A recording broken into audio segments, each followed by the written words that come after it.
In the heart of a desolate land, now a sprawling graveyard for countless fallen souls, the remnants of a war that could never be won lingered.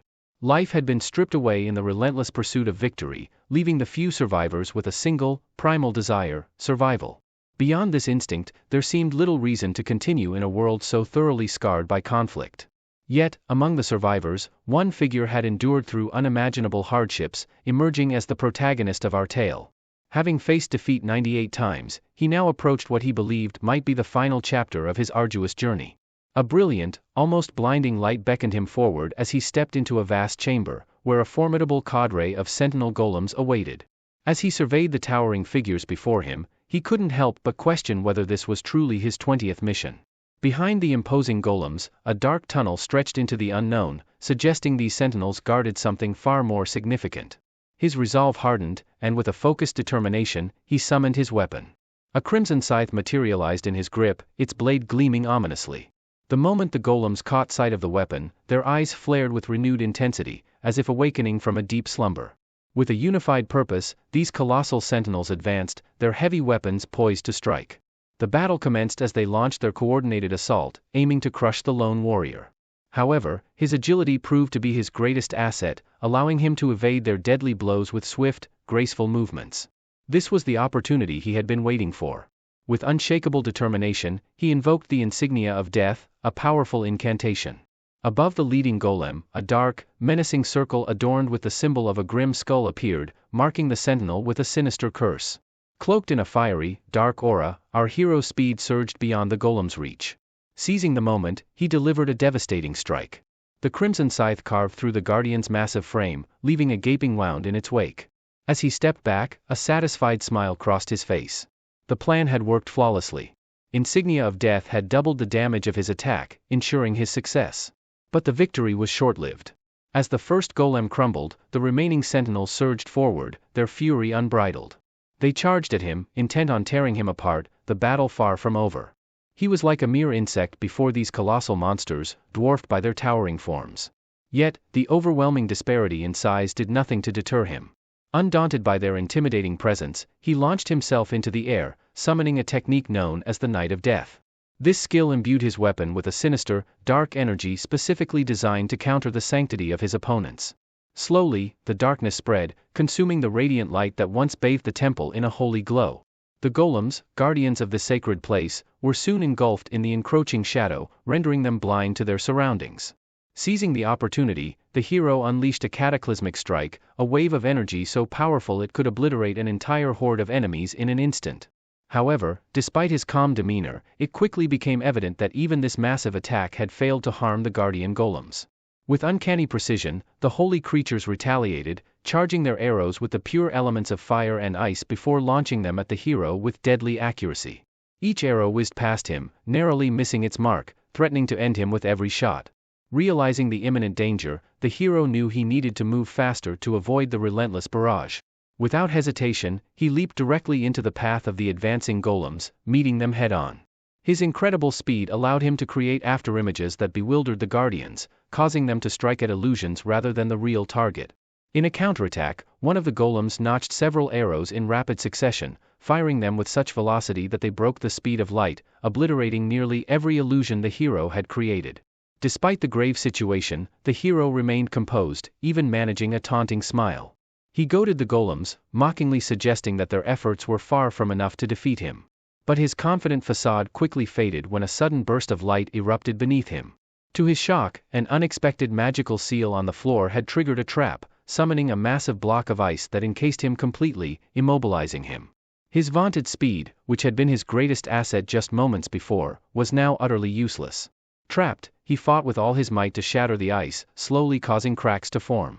As he struggled, the golems closed in, one of them preparing to strike a fatal blow with a colossal spear. The cracks in the ice grew wider, but it still refused to break. In a desperate bid for freedom, the hero invoked another powerful skill, Moonlight Destruction.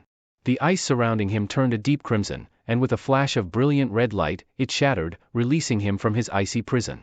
The unleashed attack not only freed him but also annihilated the guardian golem standing before him, unleashing the full power he had been holding back. His equipment, now enhanced by the use of this skill, underwent a transformation, becoming even more formidable. He acknowledged that he had come dangerously close to losing the battle, nearly failing the mission. After expending considerable time and energy battling the guardian golems, the hero made a crucial decision: to end the fight with a single, all-consuming strike. As the dark, malevolent aura around his scythe grew more intense, signaling the impending climax of the confrontation, the guardian golems prepared their most devastating attacks in response. Weapons capable of mass destruction, arrows charged with potent magic, and powerful seals were all ready, setting the stage for the final, decisive clash. Our hero retaliated with a powerful stomp, channeling immense energy into his scythe as he prepared to strike. With a fierce determination, he unleashed his moonlight destruction skill, now amplified by an overwhelming surge of dark power. But this time, the aura surrounding him was further enhanced by another skill, the red moon. The result was a devastating slash with a much wider reach, similar to the one that had shattered the ice earlier. The once dominant golems were cleaved through effortlessly, their massive forms falling to the ground as lifeless husks. As the protagonist landed, a sense of relief washed over him, knowing that these formidable enemies were finally defeated. Without hesitation, he ventured deeper into the mysterious area, heading towards the chamber that the Guardians had been protecting. However, as he advanced, an unsettling feeling crept over him. The surroundings resembled a temple, but there was something eerily vacant about the place. He approached the door at the far end, uncertain of what awaited him beyond it. As he neared, a magic circle inscribed on the floor began to glow and shift. With resolute determination, the hero stepped into the center of the circle, curious to see what would happen next. A rueful smile crossed his lips as he stood there, wondering if this would be the moment he finally completed the game on his 99th attempt. But his hope was quickly shattered when a notification appeared, informing him that only one player out of 5 was present on the magic circle. The harsh reality hit him: he needed a group of 5 to access the boss room. The notification warned that failing to meet this requirement would result in death. As he absorbed this grim truth, the weight of all his struggles and sacrifices seemed to evaporate. A golden light enveloped him, forming an impenetrable barrier that resisted all his efforts to escape. In his final moments, he cursed the absurdity of this last, impossible prerequisite, but his anger was futile. His body began to disintegrate, and he couldn't help but question if this was truly the end. The grim realization dawned on him as the game confirmed his death, with the countdown ticking away the last seconds of his life. But just as despair threatened to consume him, a hidden power activated, a rune known as Regression. This final act would mark the 100th use of the Regression rune, sending the last surviving hero back in time to the moment before his first mission began. With the activation of the rune, it would vanish forever, but the protagonist would start his journey anew, embarking on his 100th regression. The scene shifts to a Korean palace, situated in the heart of the city, where the story begins once again. It is the last day of the year, and a crowd has gathered to celebrate the coming of the new year. As the final 5 seconds of the year approached, a radiant blue aura enveloped the body of a lone figure. His discomfort was palpable as he realized that he had returned to his previous life. The moment he glanced at his hands, recognition dawned: this was the very instant before everyone was pulled into that stupid game. Clenching his fists, the man recalled how close he had come to winning, vowing to change his fate as he prepared to face the challenge once more. He was in the 20th round, teetering on the brink of another failure. As the clock ticked down to the final 2 seconds before disaster struck, he fantasized about freezing time, longing for just a moment more to find a way out. His mind flashed back to the message he received from the system after his last death. This was his 100th use of the Regression rune. The stakes were higher than ever, and he knew this might be his final chance to win. As the year's last seconds approached, the man who would be our protagonist steeled himself, determined to finish the game once and for all. He couldn't forget the critical requirement he failed to meet during the 20th round, the need to recruit 4 additional players. Now, as he prepared for what was to come, he began scanning the crowd, searching for the right people to join him. Just moments before the countdown to the new year, another figure came into view, an acquaintance of the protagonist, standing with a group of friends in the bustling city center, ready to welcome the new year. Among them was a bald man who, in the midst of the festivities, wondered aloud about his future after graduation. He jokingly asked his friend if he should take up a job as a delivery driver. The man named Youngman, who would later be revealed as our protagonist's former tormentor, responded with a grin, declaring his ambition to become a mob boss. His friends were taken aback, unsure if Youngman was serious or just joking. But Youngman, with a carefree attitude, argued that life was too short not to live it to the fullest. As his friends pondered the wisdom of keeping their distance from Youngman after graduation, laughter broke out among them. They realized that associating with a would-be gangster might not be the best life choice. The bald man then teased Youngman, asking what would become of his personal shuttle after they graduated, a thinly veiled reference to the person Youngman had bullied throughout high school. The mention of this shuttle conjured an image in Youngman's mind, a downtrodden, defeated individual who had always been at his beck and call. Laughing, Youngman assured his friends that he had no intention of letting go of his shuttle, even after graduation. The group found this hilarious, and one of them mentioned that he had recently seen the shuttle nearby. At that exact moment, our protagonist was enveloped in a radiant light, regressing back to his 100th and possibly final attempt. As he reappeared, his expression was calm yet resolute, a stark contrast to the timid demeanor Youngman had come to expect. Youngman, now facing his former victim, was struck by the change. Something was different about the person standing before him. He seemed older, more confident, almost as if he had lived through countless lifetimes. The protagonist met Youngman's gaze, something he had never dared to do before. His newfound confidence unnerved Youngman, who found himself confused and irritated by this unexpected shift. Just as Youngman was about to react, his friends intervened, reminding him that there would be plenty of time to settle scores later.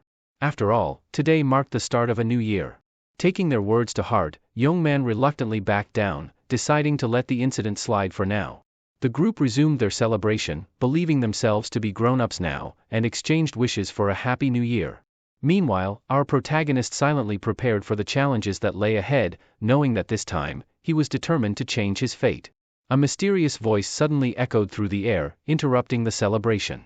It was a voice that carried an otherworldly quality, filled with both amusement and disdain. The voice remarked on how peculiar humans were, daring to celebrate the new year without any understanding of what was truly happening around them. The crowd, startled, began searching frantically for the source of the voice. Then, from the midst of the confusion, a majestic figure emerged. She was adorned in a flowing white dress, and her magnificent wings shimmered with a radiant light. Her presence commanded attention, and her voice, though serene, carried an underlying menace. As she looked down upon the gathered people, a mocking smile played on her lips, finding their ignorance amusing. She commented on how humans were no better than caged monkeys, oblivious to their fate. The appearance of this celestial being captivated everyone in the city center. Her beauty was so overwhelming that most onlookers were entranced, unable to look away, everyone except the hero. He recognized her immediately and felt a deep-seated loathing rise within him. He had seen this exact scenario unfold 99 times before, and each time, his hatred for this moment only grew stronger. The angelic figure tried to stifle her laughter, but it spilled out nonetheless, laced with contempt. She sneered at the humans, calling them trash for being so easily mesmerized by her appearance. Her time was too valuable to waste on such meaningless admiration, she said. If they could see her so clearly, then surely they could hear her just as well, she mused with a smirk.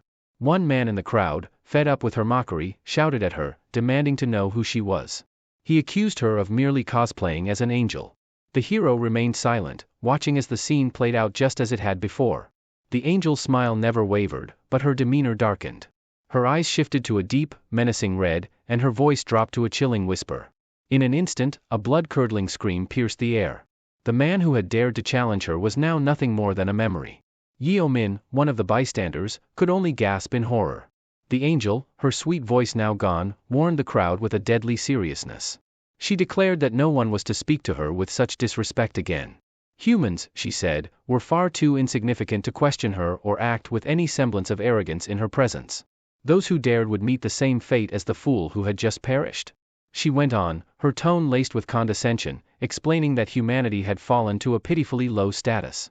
As she prepared to reveal the reason for their current predicament, the hero could only sigh, knowing what was to come. With a twisted smile, the angel announced that they were all now part of a game. From this moment forward, on the 1st of every month, their souls would be transported to another dimension to compete in 20 rounds of this cruel game.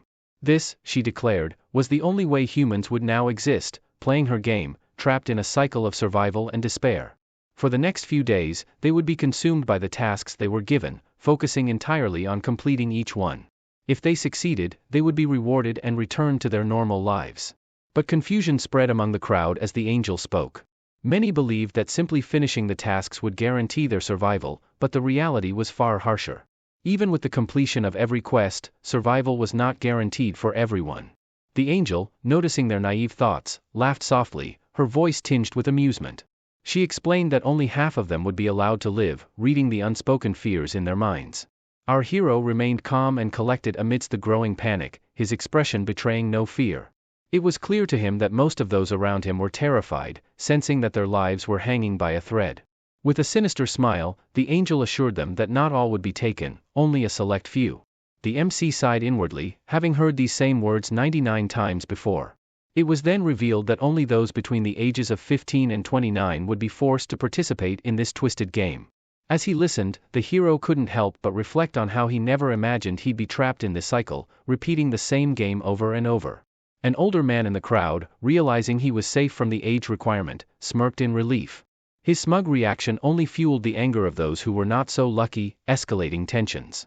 But before any conflict could erupt, Youngmin warned the crowd not to act rashly, lest they meet the same fate as the man who had defied the angel earlier. Spreading her wings wide, the angel announced that the time had come to begin. She revealed that approximately 1.9 billion people would be participating in this game. Her excitement grew as she declared that the explanation was over, and they would now move on to the actual game. A blinding white light enveloped everything, and the world around them vanished, leaving only the bodies of the participants.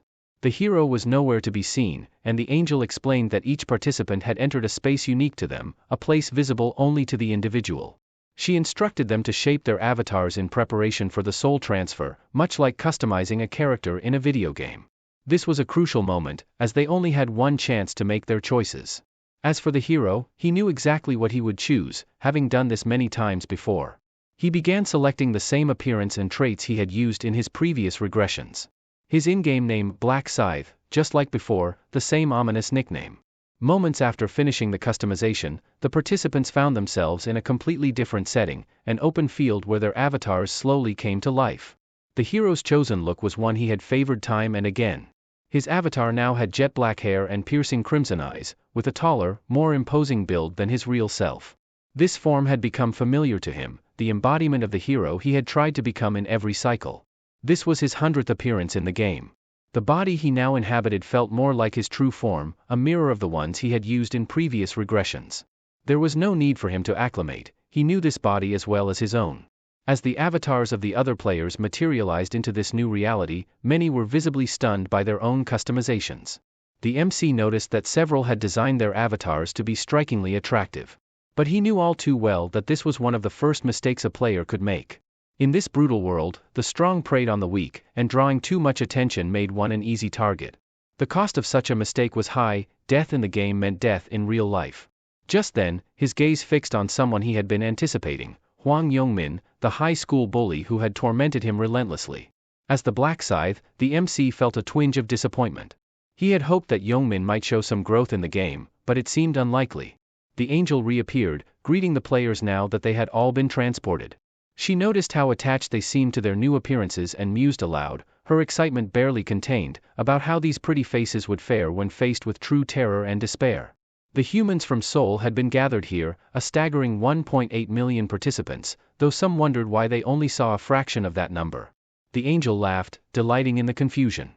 She revealed that the participants were spread across multiple spaces, with other angels overseeing different groups. Without further delay, the angel began to unveil more about the game. She explained that players could access a special kind of status window simply by imagining it. She gave an example, and before the MC appeared the familiar Black Scythe status window. But as he scanned it, he sighed in frustration. All his maxed out stats from his previous life had been wiped clean, leaving him at square one. Has everyone seen their status windows? The angel asked, her tone laced with mockery. A reminder of just how worthless you all are, she added with a smirk. The only way to survive and complete the 20 rounds, she told them, was to grow stronger. She then revealed the reward for completing this monumental task, a single wish, anything they desired. And, she added, they wouldn't have to pay any price for winning the game. The promise of such a reward set the players' minds racing, each contemplating their deepest desires. Sensing their eagerness, the angel's smile widened.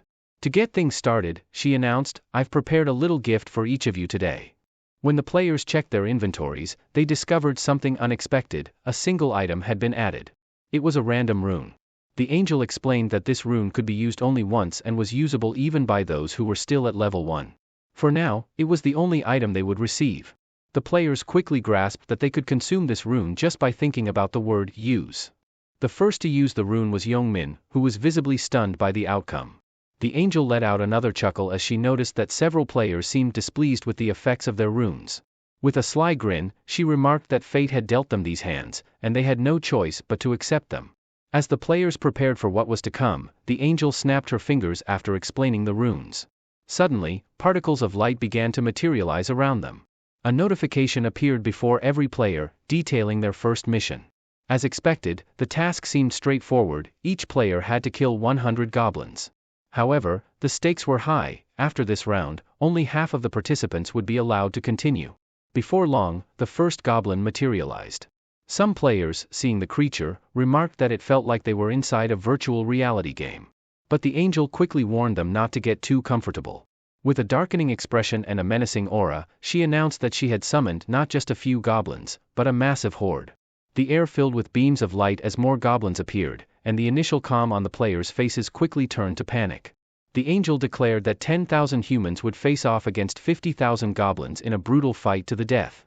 As the goblin horde surged forward, moving with terrifying speed, many players were paralyzed with fear, unsure how to react.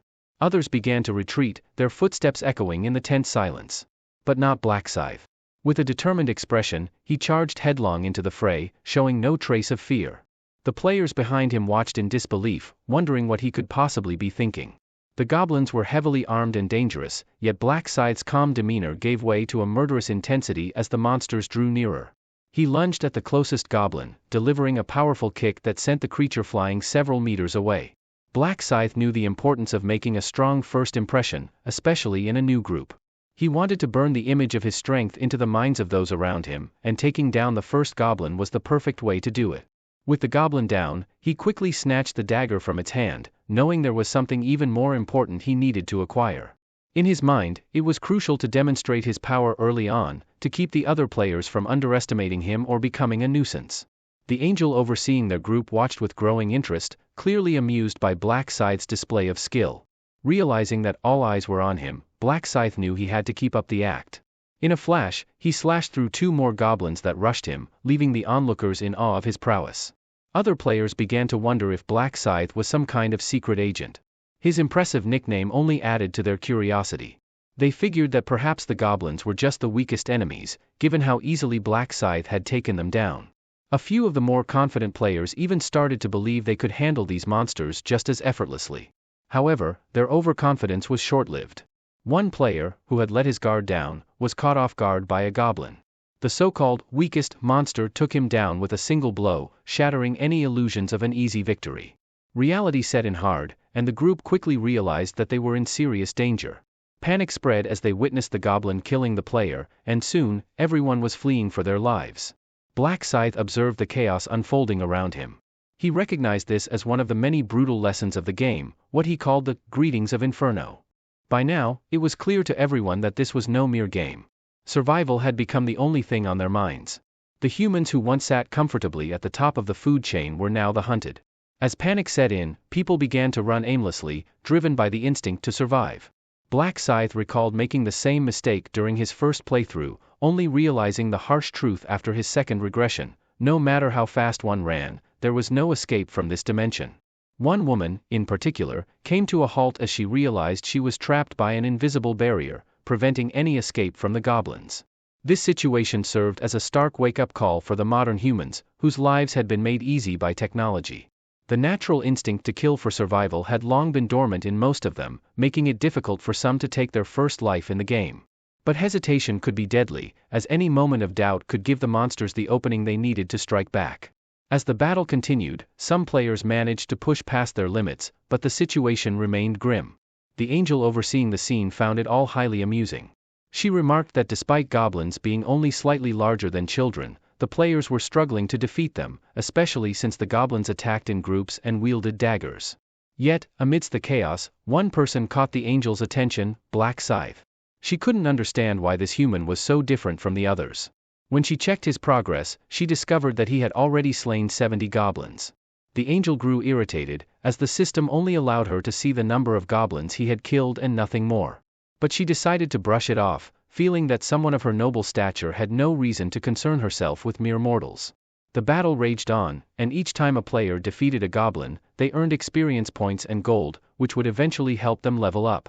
As for Black Scythe, his kill count had now reached 75, and he continued to press forward with relentless determination.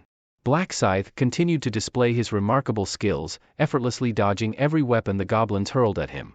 A new wave of goblins rushed toward him, but with swift and powerful strikes, he dispatched each one with lethal precision. The blood of the monsters stained his hands, causing some of the goblins to hesitate and retreat from his relentless onslaught. However, Black Scythe showed no mercy, cutting down his foes with a single blow each time. His eyes grew darker and more dangerous as he hunted for more goblins to slay. Noticing that the goblins were starting to avoid him, he decided to take a momentary break, knowing that no one was currently challenging him. He checked his status window and saw that he had reached level 4, earning 6 extra stat points. Each level up granted him 2 additional stat points, which he allocated entirely to agility. This decision was strategic. Agility would enhance his speed, improve his attack rate, and increase his ability to dodge enemy strikes. In the early stages, agility was crucial.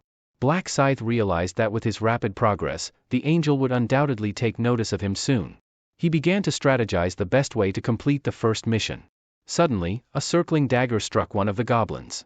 Turning his attention back to the goblins, Black Scythe taunted them, asking if they really intended to stop attacking him.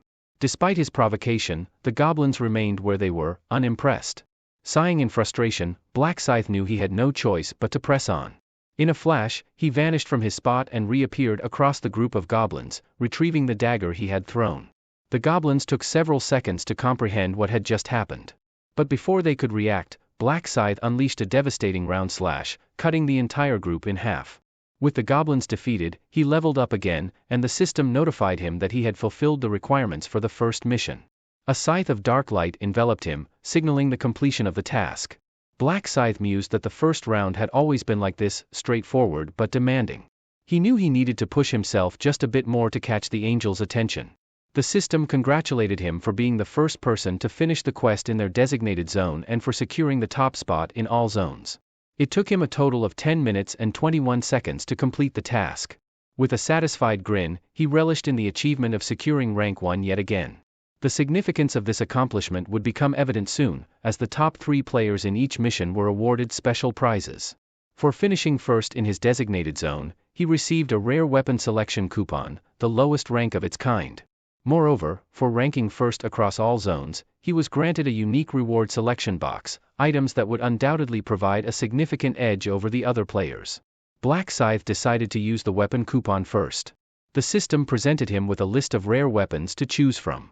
He couldn't help but feel a bit humiliated at the thought of returning to these lower-grade weapons, yet he was still grateful to have them at the start. After a moment of consideration, he chose the stiletto, a dagger known to be the best for beginners. It boasted an additional agility stat and had an attack power of 15. With his new weapon in hand, he discarded the dagger he had taken from the goblins, deciding to save his other reward for later. Meanwhile, as Black Scythe reviewed his rewards, the goblins continued their relentless pursuit of the other players. When he checked his status window again, something unusual caught his eye. The title, Last Time Regressor, appeared, a title he had never encountered in his previous 99 attempts. Reflecting on this, he realized that the rune he had used earlier was the rune of regression, the very same rune he had received in his first attempt. This rune was what had brought him this far, though it vanished immediately after he consumed it. The only difference was the error that now appeared with the rune. Black Scythe had anticipated this outcome, knowing he couldn't keep rewinding time indefinitely. The rune confirmed that this was indeed his 100th regression, which was what triggered the Last Time Regressor title. Titles in this game were considered superior to runes, and the Last Time Regressor could only be obtained after a person's 100th regression. This title allowed him to spend a minute in soul form, during which he could resurrect with 30% of his health restored, a rare ability, typically only associated with priests. Black Scythe pondered the potential of this new title, realizing it could be crucial in his quest to win the game this time. Recognizing its value, he decided to keep the title hidden, setting it to private so that no other players or entities could see it. Expecting that other players who completed the mission would be arriving soon, he held out his hands, curious about their condition. His thoughts drifted to Youngmin, and as he scanned the area, he was relieved to see the guy still holding on, managing to survive the ordeal. Black Scythe anticipated that Youngmin would likely survive this round as well. A few moments later, golden lights began to illuminate the entire area. The angel continued to watch with a sly grin, realizing why she found the battlefield a bit dull. As more players managed to kill 100 goblins, the overall goblin population had actually decreased, diminishing the thrill of facing a horde of monsters. Acknowledging her mistake, the angel apologized, assuring everyone that she would restore the excitement. Her mocking words sent shivers down the spines of the remaining survivors, who understood the gravity of the situation. Meanwhile, the bodies of fallen players began to vanish, which caught the attention of those still alive. They wondered why this was happening, and their concerns grew as another brilliant light appeared. This time, the sight of golden light offered no comfort, only dread. A new wave of goblins had been summoned, charging toward the weary players. Fear was etched on their faces as they faced this fresh onslaught, already exhausted from the previous battle. The angel, her face twisted with madness, gleefully informed them that she had summoned an additional 50,000 goblins to keep the feast going. With no other choice, the players braced themselves for the fight, and the once peaceful fields quickly descended into chaos. The goblins fought with relentless ferocity, while the players, driven by sheer will, managed to hang on. As time passed, more players completed the mission. Yongmin was among them, though he resorted to using others as shields to defend himself from the goblins' attacks, a desperate measure for desperate times. Eventually, only 1,000 participants remained. Black Scythe, however, simply sat with his eyes closed, bored by the scene. Having played this game 100 times, he had grown numb to the sight of death. Former participants like him were forbidden from assisting those still struggling to complete the mission, and the angel continued to watch the carnage as if it were mere entertainment. After a while, Black Scythe reopened his eyes, prompted by the notification that all 5,143 participants had completed the mission. Although these survivors had managed to stay alive, they had failed to eliminate 1,000 goblins. As they looked around in confusion, they wondered where all the monsters had gone. As the angel declared the mission over, she captured everyone's attention. With a voice full of mock sympathy, she addressed those who had failed, explaining that their fates were simply a matter of the game's rules. Their bodies began to fade, signaling their inevitable demise. Some, realizing they were only a few goblins away from survival, pleaded desperately for another chance. But their cries fell on deaf ears. The angel, now with a satisfied smile, clapped her hands and congratulated the survivors, urging them to be thankful for making it through the first round. She laughed as she praised the remaining humans, wishing them luck on their upcoming challenges. Before the players were sent away, the results of the mission were displayed. Black Scythe, as expected, had claimed the top spot. Each of the other players was also identified by unique nicknames. The system announced that Black Scythe's victory had earned him 1,000 gold, in addition to his previous rewards. He was informed that once he reached level 10, he could use the gold to purchase valuable items. As he received his gold, Black Scythe noticed more players avoiding eye contact with him, exactly as he had intended. His goal was to establish himself as the strongest, and he had succeeded. The angel, somewhat surprised, commented that she never expected the top-ranked player to be within her own domain. She then turned to Black Scythe, curiosity in her eyes, and asked him how he had become so powerful, wondering if he had been granted a particularly strong rune. However, before she could press further, she realized her mistake and cut herself off. Amused, Black Scythe teased her, suggesting she could check his status window to see his rune for herself. The angel, trying to maintain her composure, pretended that she could indeed see his rune. But only Black Scythe knew that she was bluffing. To further unsettle her, Black Scythe stepped closer and made a bold request. The angel's demeanor became increasingly unstable as she listened, unaware that this man had already spent 99 lifetimes in this exact scenario. With a calm but firm tone, Black Scythe expressed his dissatisfaction with the reward he had received for finishing first. He accused the angel of being stingy, a statement that shocked those around him.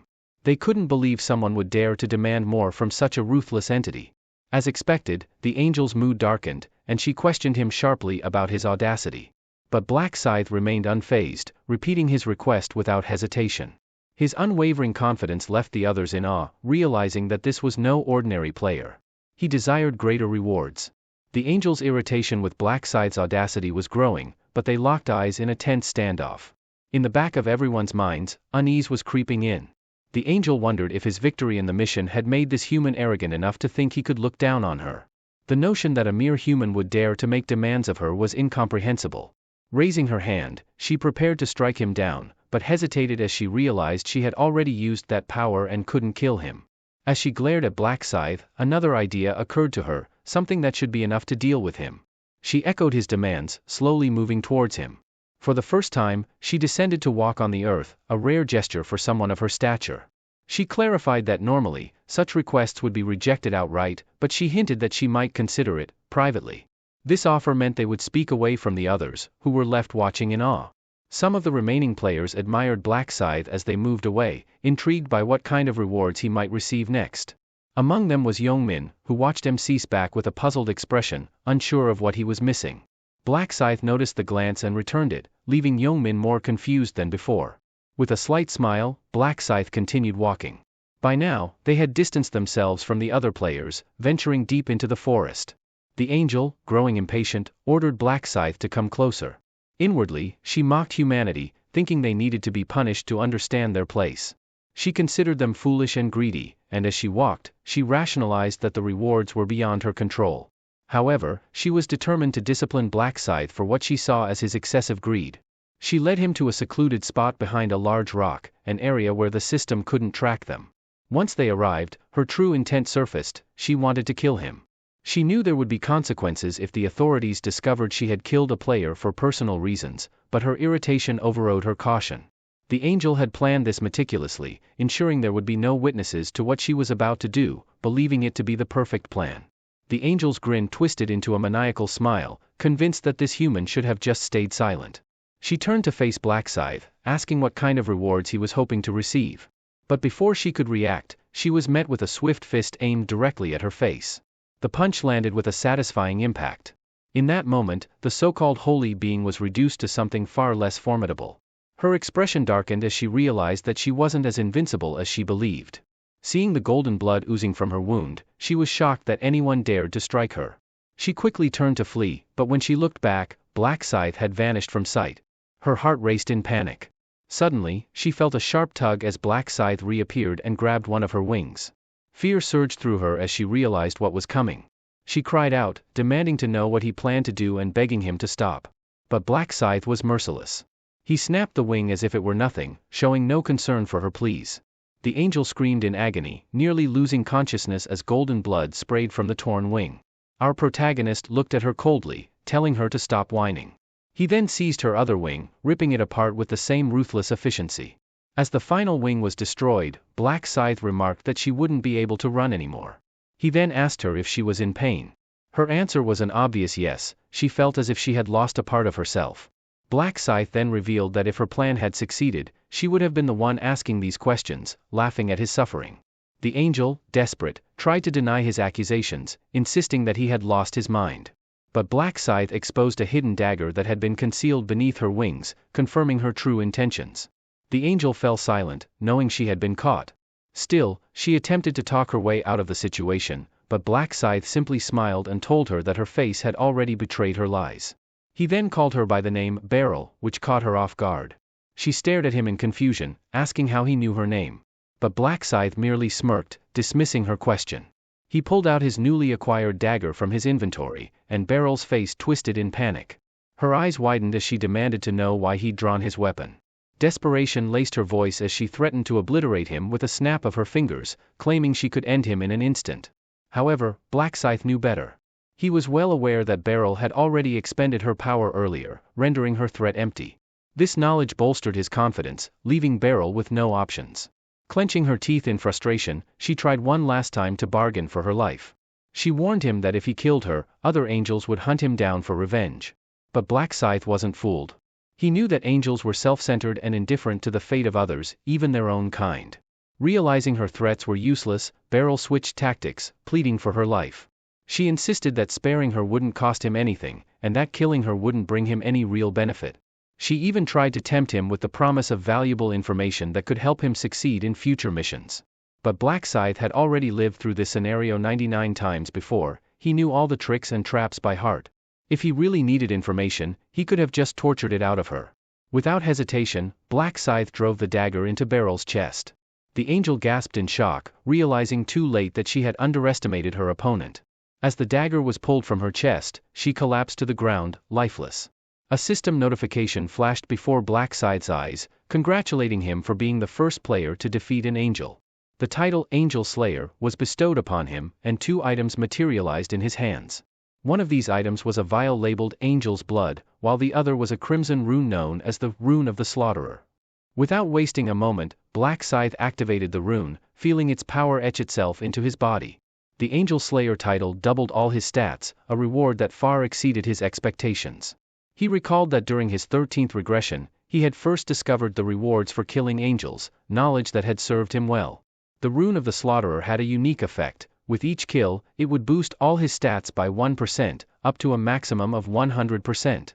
As he surveyed his newfound gains, Black Scythe couldn't help but grin. These rewards were as good as an entire treasure trove. He knew that the other angels would be stunned when they learned he had claimed yet another powerful rune. But then, his expression darkened as he remembered there was one more reason he had killed Beryl, a reason that lay glowing faintly on the ground. It was the vial of Angel's Blood, a rare consumable that held the potential to transform its user into a Reaper. The only requirement was reaching level 10, the threshold at which players could choose their class in this deadly game. There are 30 different classes available to players, and changing classes is a straightforward process. All a player needs to do is acquire a class change item, typically obtained naturally through hunting or meeting simple requirements.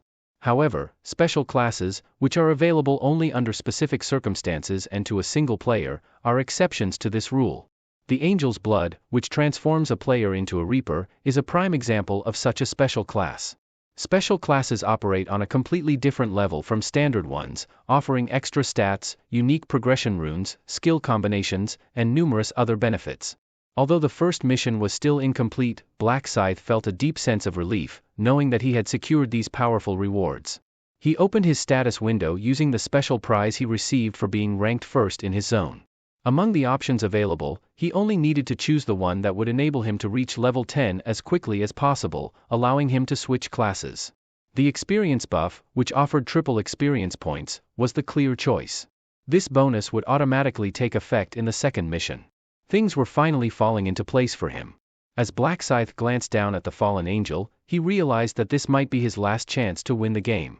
He was prepared to do whatever it took to grow stronger and achieve his goal. The first round of the mission finally concluded after a brief delay. Across all regions, around 900 million survivors remained, with roughly 5,000 in Black Scythe's zone. The system then announced that the survivors would be returned to their original bodies in another dimension. The next mission was scheduled for February 1, 2023. When Youngmin woke up, he gasped for breath, instantly looking around in confusion. He had fallen asleep during the New Year's Bell event in the middle of the city and had just experienced what felt like an extremely vivid dream. His expression grew puzzled as he tried to process what had happened. The people around him were waking up as well, all of them complaining of body and head pains. They quickly realized that everyone had shared the same dream, which left them feeling unnerved and confused. As they discussed their experiences, it became clear that this was not merely a dream. More and more people began to realize this unsettling fact, leading them to wonder if they would be transported back to another dimension on the 1st of February. However, some also noticed that not everyone around them was waking up. Youngmin's friend, Taeshik, remained still, unresponsive. The sight of their unmoving friend sent a chill through the group, making them question what they had really experienced and what was yet to come. The man approached his friend, calling out his name. When Taeshik's face finally came into view, it was already pale, the unmistakable sign of death etched upon it. At that moment, denial set in among the group. They couldn't accept what they were seeing. But as the realization sank in, they began to tremble uncontrollably. One of them checked Taeshik for a pulse and confirmed that he wasn't breathing. Youngmin was shocked, unable to process the loss. The thought struck them that perhaps Taeshik hadn't survived the goblin mission. As the bald man scanned the area, he noticed more people who hadn't woken up. The horrifying truth dawned on them: everyone lying on the ground was now a corpse. Fear gripped the group as they realized that only half of them had made it through the assault. Youngmin was visibly shaken, beads of sweat forming on his brow as he grappled with the surreal situation. He understood that, from now on, everyone would be equal, regardless of their social standing or background.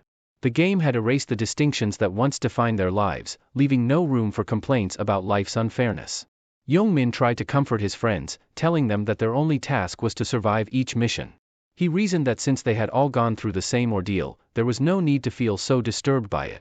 His friends, however, thought he was out of his mind, finding his words bizarre and unsettling. The bald man sighed, explaining that Youngmin seemed unbothered because he was now living out his dream of being a thug, while the others had different aspirations. Despite the bald man's words, Youngmin's mind was elsewhere. He was scanning the crowd, looking for someone in particular, MC, his errand boy. He was certain the boy had been standing near them earlier, but now he was nowhere to be found. This led Youngmin to suspect that the errand boy hadn't survived the mission. He smirked, thinking it was only fitting since the boy had always been too weak to take on 100 goblins. But then something caught his attention. Youngmin noticed a man nearby, carrying strange gear slung over his shoulder. He wondered where on earth the man had gotten those gaudy clothes and what the deal was with him. As the thought crossed his mind, he swallowed hard. Youngmin decided to try using the status window, and to his amazement, it appeared before him just like it had in the game. He discovered that he had reached level 5, with all his stat points allocated to strength. The realization that he could access this feature outside of the game was mind-blowing. After hearing him mention it, his friends attempted to access their own status windows as well. Their faces reflected the same shock and disbelief, just like everyone else who had made it through the mission. They were beginning to understand that these bizarre phenomena could happen in real life too. To test his newfound strength, Youngmin picked up a stone from the ground and, with a simple clench of his fist, crushed the solid rock into dust. The sheer power he now possessed was thrilling, almost surreal, as if he were dreaming. But soon, his fascination with this power began to give way to something darker, an intoxicating sense of superiority. "This is too awesome," he muttered to himself. News outlets across Korea quickly caught wind of the strange events. Reports flooded in about over 10,000 civilians mysteriously collapsing simultaneously. A video clip went viral, showing the moment when the angelic being appeared in the city. It also captured the horrifying instant when a man's head suddenly exploded without warning. As the footage continued, the angel was seen reaching out to embrace bystanders, who then seemed to fall asleep on the spot. According to police reports, most of the collapsed individuals were between 15 and 29 years old. And it wasn't just Korea, this phenomenon was global. Social media was abuzz with panic and speculation. People who hadn't been part of the game were confused and scared, with many demanding answers. Some skeptics dismissed the footage as computer-generated imagery, but there was one person who knew the truth: the events that had just transpired were only the beginning. The MC understood that more was coming, and that the world was about to change forever. This was just the first mission. Soon, death would become a regular occurrence. In just one night, 11% of the population had perished. As he made his way home, the MC realized that the real danger lay ahead. Those who had survived the mission were now known as players, and authorities were scrambling to understand the cause of this phenomenon. What made it even more alarming was that the players' in-game abilities had transferred to the real world. Fortunately, none of the players had yet reached a level where they could drastically alter reality. But as time went on, some of them would grow stronger, potentially becoming transcendent beings. No amount of advanced weaponry would be able to stand against these human weapons. As for the MC, he had no intention of letting the world descend into chaos. He knew that if things continued on this path, the Earth wouldn't last beyond the 20th cycle. His mind was set: he needed to control the players, using overwhelming force if necessary. By the time he reached his 99th attempt, he had already amassed the immense power required to do so. However, the reason Ryu Min failed in his previous attempts was that he fought every battle alone. The final challenge required the help of 4 additional players to succeed. With a renewed sense of determination, he began to consider potential allies, individuals who might prove invaluable in the coming trials. Although he had a few candidates in mind, Ryu Min knew that the timing wasn't right to act. The game had only just begun, and there were more immediate concerns that required his attention. It's also important to note that in this reality, our protagonist goes by the name Ryu Min, and from this point on, that's how we'll refer to him. With his thoughts in order, Ryu Min headed toward his apartment complex. Once there, he unlocked the door to his unit and entered one of the rooms. The first thing that caught his eye was an empty cup of ramen sitting on the table. Shaking his head, he muttered to himself about how someone had eaten that unhealthy food again. Ryu Min walked over to another door and quietly peeked inside. There, he saw a young man who bore a striking resemblance to him, fast asleep. The only noticeable difference between them was their hair. Despite being away from home for so long, Ryu Min smiled softly, feeling a sense of relief that his younger brother was resting peacefully. The sleeping figure was Ruan, Ryu Min's younger brother, who was about to start his 3rd year of middle school. Their family had once been ordinary, but everything changed after their parents died in a car accident. Since then, it had been just the two of them, with Ryu Min taking on the role of guardian at a young age. As Ryu Min looked at Ruan, he noticed the bruises and bandages on his brother's body, something he had been oblivious to before his regression. Determined to change things, Ryu Min turned on the lights, gently waking his brother. "Time to get up," Ryu Min said, greeting him with a smile. Ruan groggily checked his phone and saw that it was only 6 in the morning. He tried to burrow back under the covers, but Ryu Min wasn't having it. He pulled the mattress from beneath his brother, making it clear that going back to sleep wasn't an option. "I'll explain everything on the way, but we don't have much time," Ryu Min said firmly. Still half asleep, Ruan asked his brother why all this was happening. But as he heard the serious tone in Ryu Min's voice, his expression shifted to one of concern. This wasn't the carefree older brother he knew. The change in Ryu Min's demeanor was unsettling. Ruan only knew that his brother had gone out to see the New Year's bells ring in the city. "Did something happen?" he asked, sensing that whatever had occurred was far more serious than he could have imagined. Ryu Min told Ruan to head outside first, promising to explain everything as they walked. After a short while, the two were strolling down the street, with Ruan casting a concerned glance at his brother. It was rare to see his older brother so serious, and Ruan couldn't shake the feeling that something was terribly wrong. Breaking the silence, Ryu Min began to speak. "No one really knows what's happening in the world right now," he said, his tone somber. This only heightened Ruan's curiosity, prompting him to ask if something had occurred while he was asleep. Instead of answering directly, Ryu Min instructed him to check the top trending searches on his phone.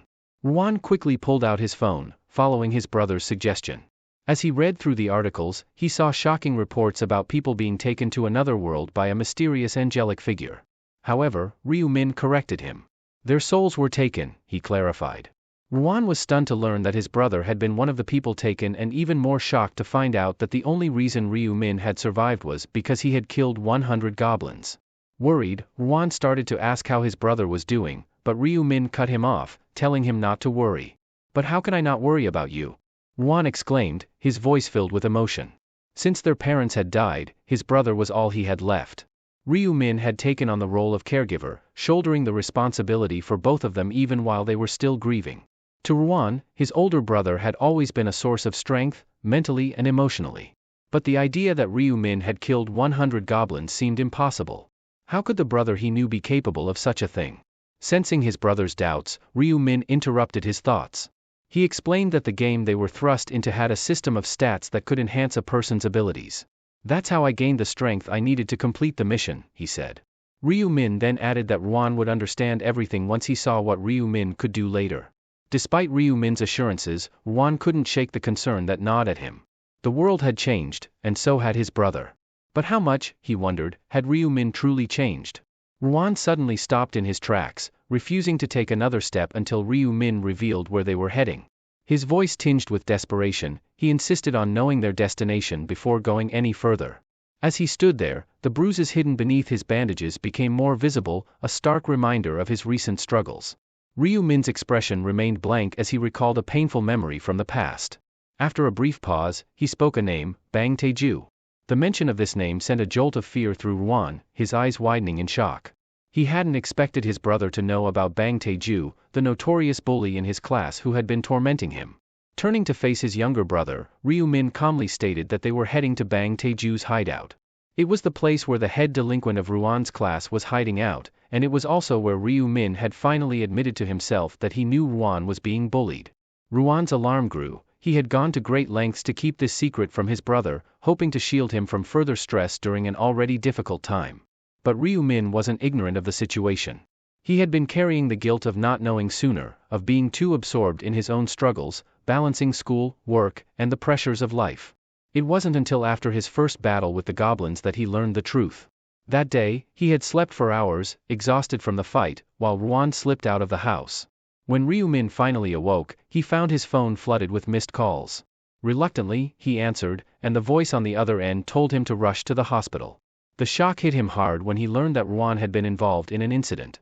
Though his brother survived the brutal beating at the hands of Taeju, he was left severely injured, and when he returned home, he was almost blind.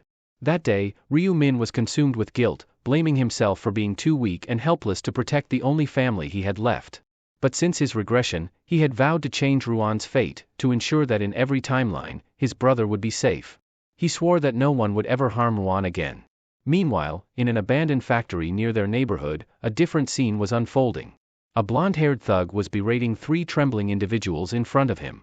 They had failed to bring him the $200,001 he had demanded from each of them, and the tension in the air was palpable as they awaited their punishment.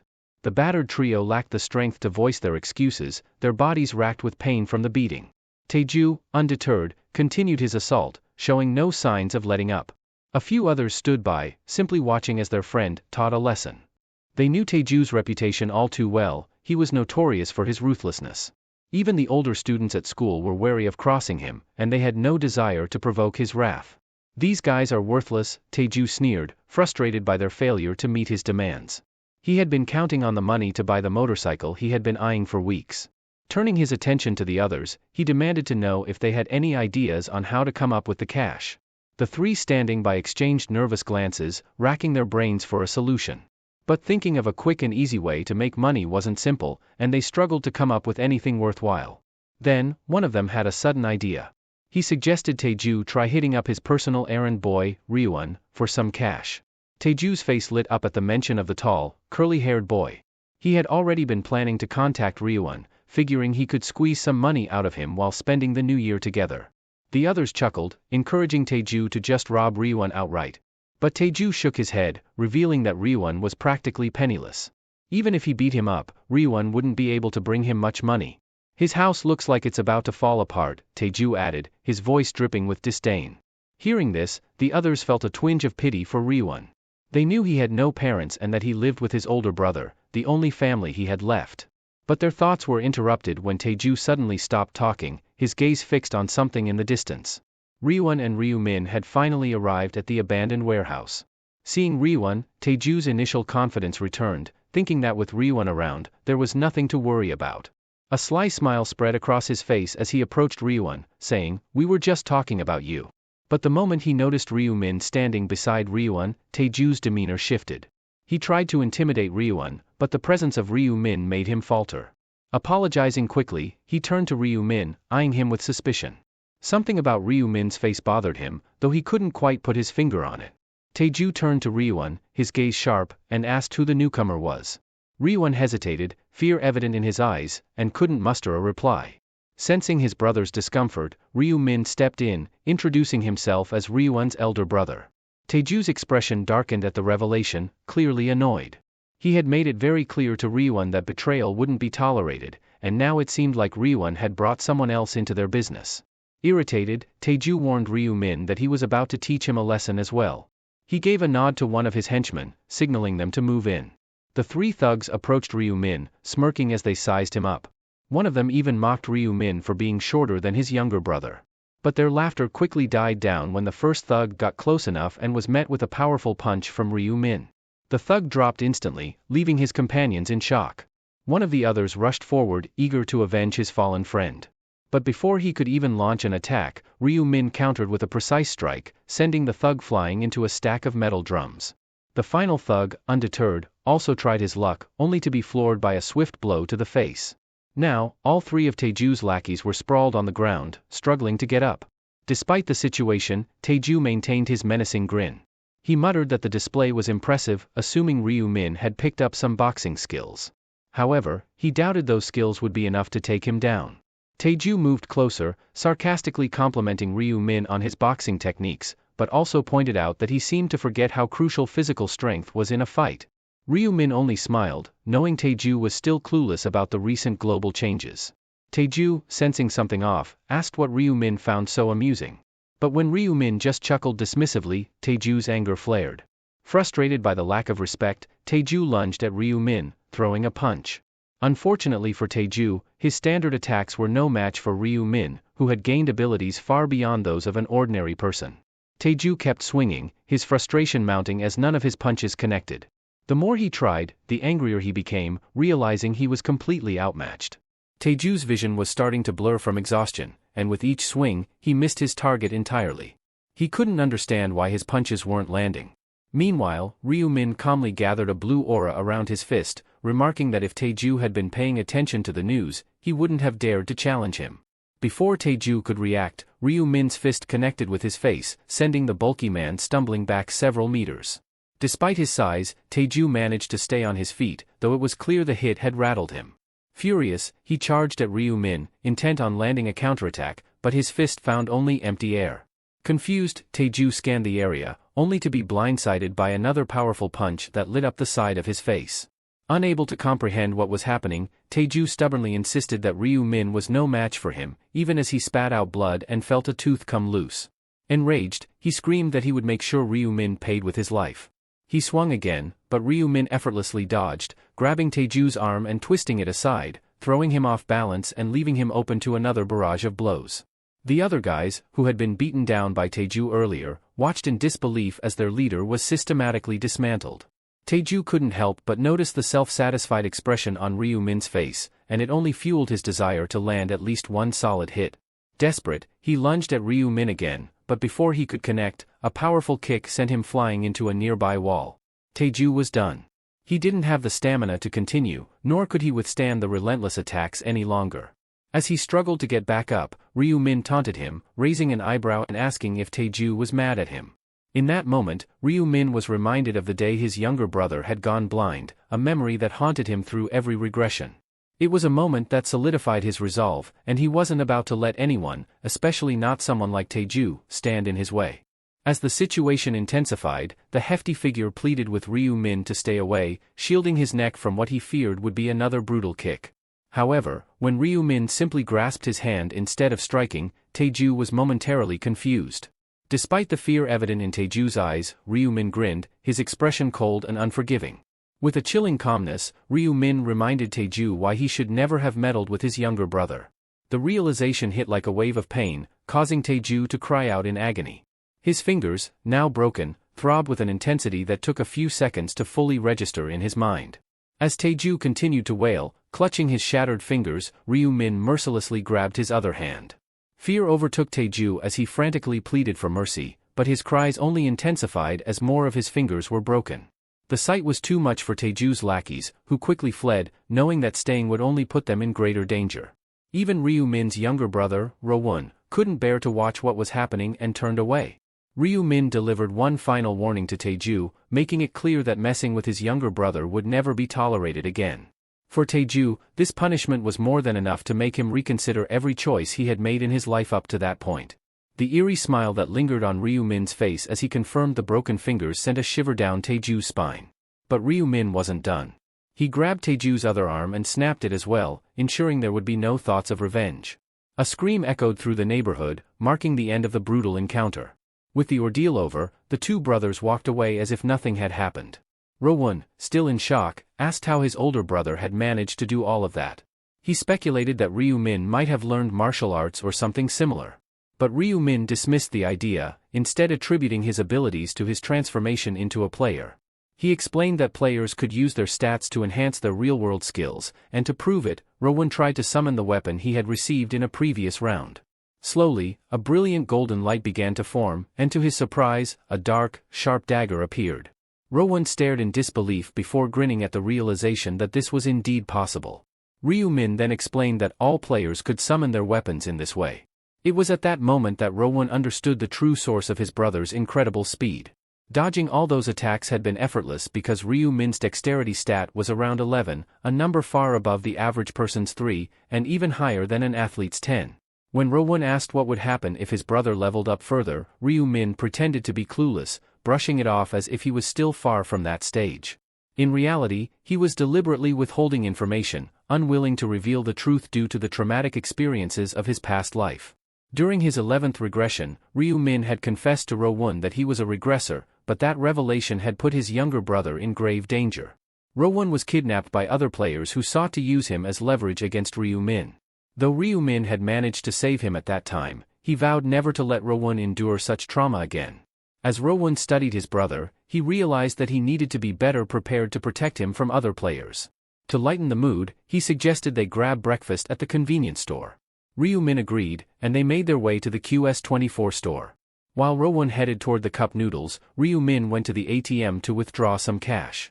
As he punched in the numbers, he saw his savings amounting to 133.21. He withdrew 100,001, equivalent to about $100. Ro-won was surprised by the amount his brother withdrew, knowing the struggles they had faced together. But Ryu Min reassured him that the money was for a future purpose. He then asked Ro-won what he wanted to eat. Ro-won hesitated, mindful of their limited budget, but Ryu-min encouraged him to enjoy as much food as he liked. Ro-won, who had only eaten a cup of noodles the night before, finally decided on pork belly with chili, something he had been craving for a while. Ryu-min smiled, suggesting they treat themselves to hanwoo beef someday. Ro-won, feeling uneasy about the idea, insisted that the pork belly was more than enough for him. Meanwhile, Ryu-min was already envisioning a future where they could afford anything they wanted. Soon, they were enjoying their breakfast, with the pork belly looking especially delicious. Ro-won's face lit up as he took his first bite, savoring the taste. During their meal, Ryu-min excused himself, saying he had something important to do. Ro-won watched him carefully, curious about where his brother was going. Ryu-min returned a short while later, holding a pen and a stack of lottery tickets. Ro-won was shocked to see that his brother had spent all their remaining money on 20 lottery tickets, totaling 100,001. As Ro-won began to panic, Ryu-min calmly checked the numbers on each ticket, confidently selecting the same ones over and over. He then flashed a grin and revealed that these were the winning numbers, explaining that was why he had taken such a bold step. Ro-won was left in disbelief, struggling to comprehend his brother's actions, while Ryu-min remained certain that their gamble would pay off. Later that night, the two brothers returned to their apartment. Ryu-won was glued to his phone, anxiously watching the day's lottery draw. His nerves were getting the best of him. He even started biting his nails, worried they might have just wasted 100,001. As the numbers began to be drawn, Ryu-min lightly teased his younger brother for his behavior, but Ryu-won's focus remained unshaken. The first number announced was 3, followed by 8. When 9 and 38 appeared next, Ryu-won's heart skipped a beat. These were the exact numbers his brother had selected. As the final numbers were revealed, 3, 18, 9, 38, 21, and 1, Ryu-won realized every single one matched. They had won, without even needing the bonus number. Overcome with disbelief, Ryu-won exclaimed in shock, finding it hard to grasp that his brother had been right to purchase those lottery tickets. Tears welled up in his eyes as he began to believe it was all a dream, even asking Ryu-min to pinch him. But Ryu-min just smiled, reassuring him that it was all real. Ryu-won, still in awe, jokingly asked if his brother preferred it to stay a dream. It took several moments for the reality to sink in fully. When it finally did, he jumped up, holding the winning tickets high, and let out a loud shout of joy. His celebration was cut short when Ryu-min urged him to quiet down, concerned that the neighbors might hear. Seeing his brother's excitement brought back memories for Ryu-min. The first time he won the lottery, he had reacted just like Ryu-won, cheering and shouting all night. But after experiencing multiple regressions, it had become a routine event for him. This was all part of a bigger plan. With 11% of the world's population disappearing overnight, global economies had been thrown into chaos. And with the imminent introduction of player-to-player item trading, which would be conducted entirely in cash, Ryu-min knew he needed a substantial amount of money. The next day, after exchanging the tickets, Ryu-won asked his brother how much they would receive. Ryu-min's response was cryptic. His only concern was whether this sum would be enough to shake the world. Later, Ryu-min stood in front of the Nelhia bank building, calm and composed. He had done this many times before. As he approached the teller, he casually mentioned that he was there to collect the first-place prize. The teller congratulated him but grew increasingly curious as he noticed how young Ryu-min appeared, almost like a high school student. The teller then asked where Ryu-min had purchased the winning ticket, and Ryu-min's nonchalant response took the man by surprise. The bank teller suddenly remembered something his colleague had mentioned earlier about the unusually high number of winning tickets in this particular draw, 115 in total. What made it even stranger was that 100 of these tickets had been purchased from a single store, and all on the same day by just one person. The teller recalled that his colleague had told him to treat anyone coming to claim these winnings as a VIP, regardless of the situation. As he stood there, lost in thought, Ryu-min interrupted his reverie. The teller quickly apologized and asked Ryu-min to wait for a moment. Soon after, a man entered the room, introducing himself as Kwon Junho, the president of Nanjia Bank. Recognizing Ryu-min as the winner of multiple lottery tickets, President Junho personally greeted him and extended his congratulations. He then invited Ryu-min to follow him to a more private area. President Junho led Ryu-min to a room where the team responsible for managing lottery ticket sales was stationed. As they entered, a woman greeted them and, noticing Ryu-min, questioned who he was, speculating that he might be the president's son. President Junho quickly clarified, introducing Ryu-min as one of their VVIP clients there to claim his prize. He instructed the woman to ensure Ryu-min's comfort. When the woman learned that Ryu Min had won with 100 lottery tickets in a single sitting, she was initially taken aback but quickly composed herself. She invited Ryu Min to sit and offered him something to drink, but Ryu Min was focused on one thing: collecting his winnings as soon as possible. The woman began the process by verifying the NATO tickets. Ryu Min handed them over quickly, and as she examined the stack, she couldn't help but find the situation almost surreal. She had never encountered anything like this before and briefly entertained the thought that Ryu Min might somehow have known the winning numbers in advance. After a short while, she confirmed that all the tickets were genuine. When Ryu Min inquired about the amount he would be receiving, the woman hesitated, momentarily overwhelmed by the figure. Finally, after a brief pause, she informed Ryu Min that his winnings amounted to approximately $22.5 billion. The winnings totaled over $16 million, an incredible rags-to-riches story. After taxes, Ryu Min ended up with 15 billion won, equal to $11 million. Once the reward was in hand, things moved quickly. That same evening, Ryu Min busied himself with purchasing a new home for them and setting up a stock trading account. He planned to increase his Bitcoin holdings and invest in stocks since he knew Bitcoin's value was predicted to skyrocket by 500% during this time of year. A few days later, the brothers discussed their future plans. Ryu Min showed Ryu Won some pictures of their new home, a place so luxurious that Ryu Won had only ever seen such houses in magazines. However, something puzzled Ryu Won. Despite having more than enough money, his brother had chosen to rent the house instead of buying it outright. Ryu Min explained that they were temporarily low on cash because he had invested everything, $14 million, into Bitcoin. At first, Ryu Won was stunned into silence, unable to comprehend the enormity of the decision.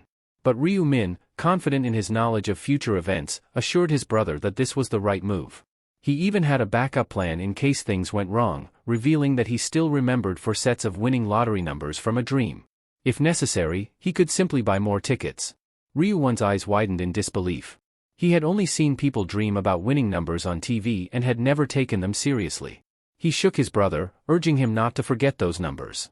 Given the importance of the situation, Ryu Min reassured him that he wouldn't forget. He had already memorized them after all the times he had been through this. Afterward, Ryu Min told his brother it was time to get ready to move into their new home. Ryu Won, still confused, asked where they were going. With a smile, Ryu Min revealed that they were moving in today. Meanwhile, in a distant, isolated location, a powerful punch struck a wall, shattering the point of impact. The one responsible was a man named Young Min. He grinned with satisfaction, knowing that his decision to allocate all his stat points to strength was paying off. The angel had bestowed upon him the rune of strength, which doubled his strength stat, granting him this immense power. As he observed the deep fissures he had caused in the wall, Young Min felt a surge of pride. He believed that even the best fighters would be envious of such a powerful punch. The thought of testing his newfound strength in a real battle excited him, and he couldn't wait to unleash it. Later that day, a young man, seething with anger, knocked on the door of Ryu Min's old home. He was the same person who had a vendetta against Ryu Min, intending to become a fearsome underworld boss. The silence from within the house only fueled his frustration, especially since none of his calls were answered. He had a hunch that Ryu Min had survived their last encounter, and the memory of being looked down upon by Ryu Min, as if he were nothing more than an insect, filled him with rage. He was determined to finish what he had started and kill Ryu Min. The young man assumed that Ryu Min would be hiding inside the house, but despite his aggressive knocking, there was no response. Suddenly, he paused and devised a plan. He loudly declared that he was leaving since no one was inside, hoping to lure someone out by pretending to depart. He waited, listening for even the slightest sound from within, ready to blow the door apart.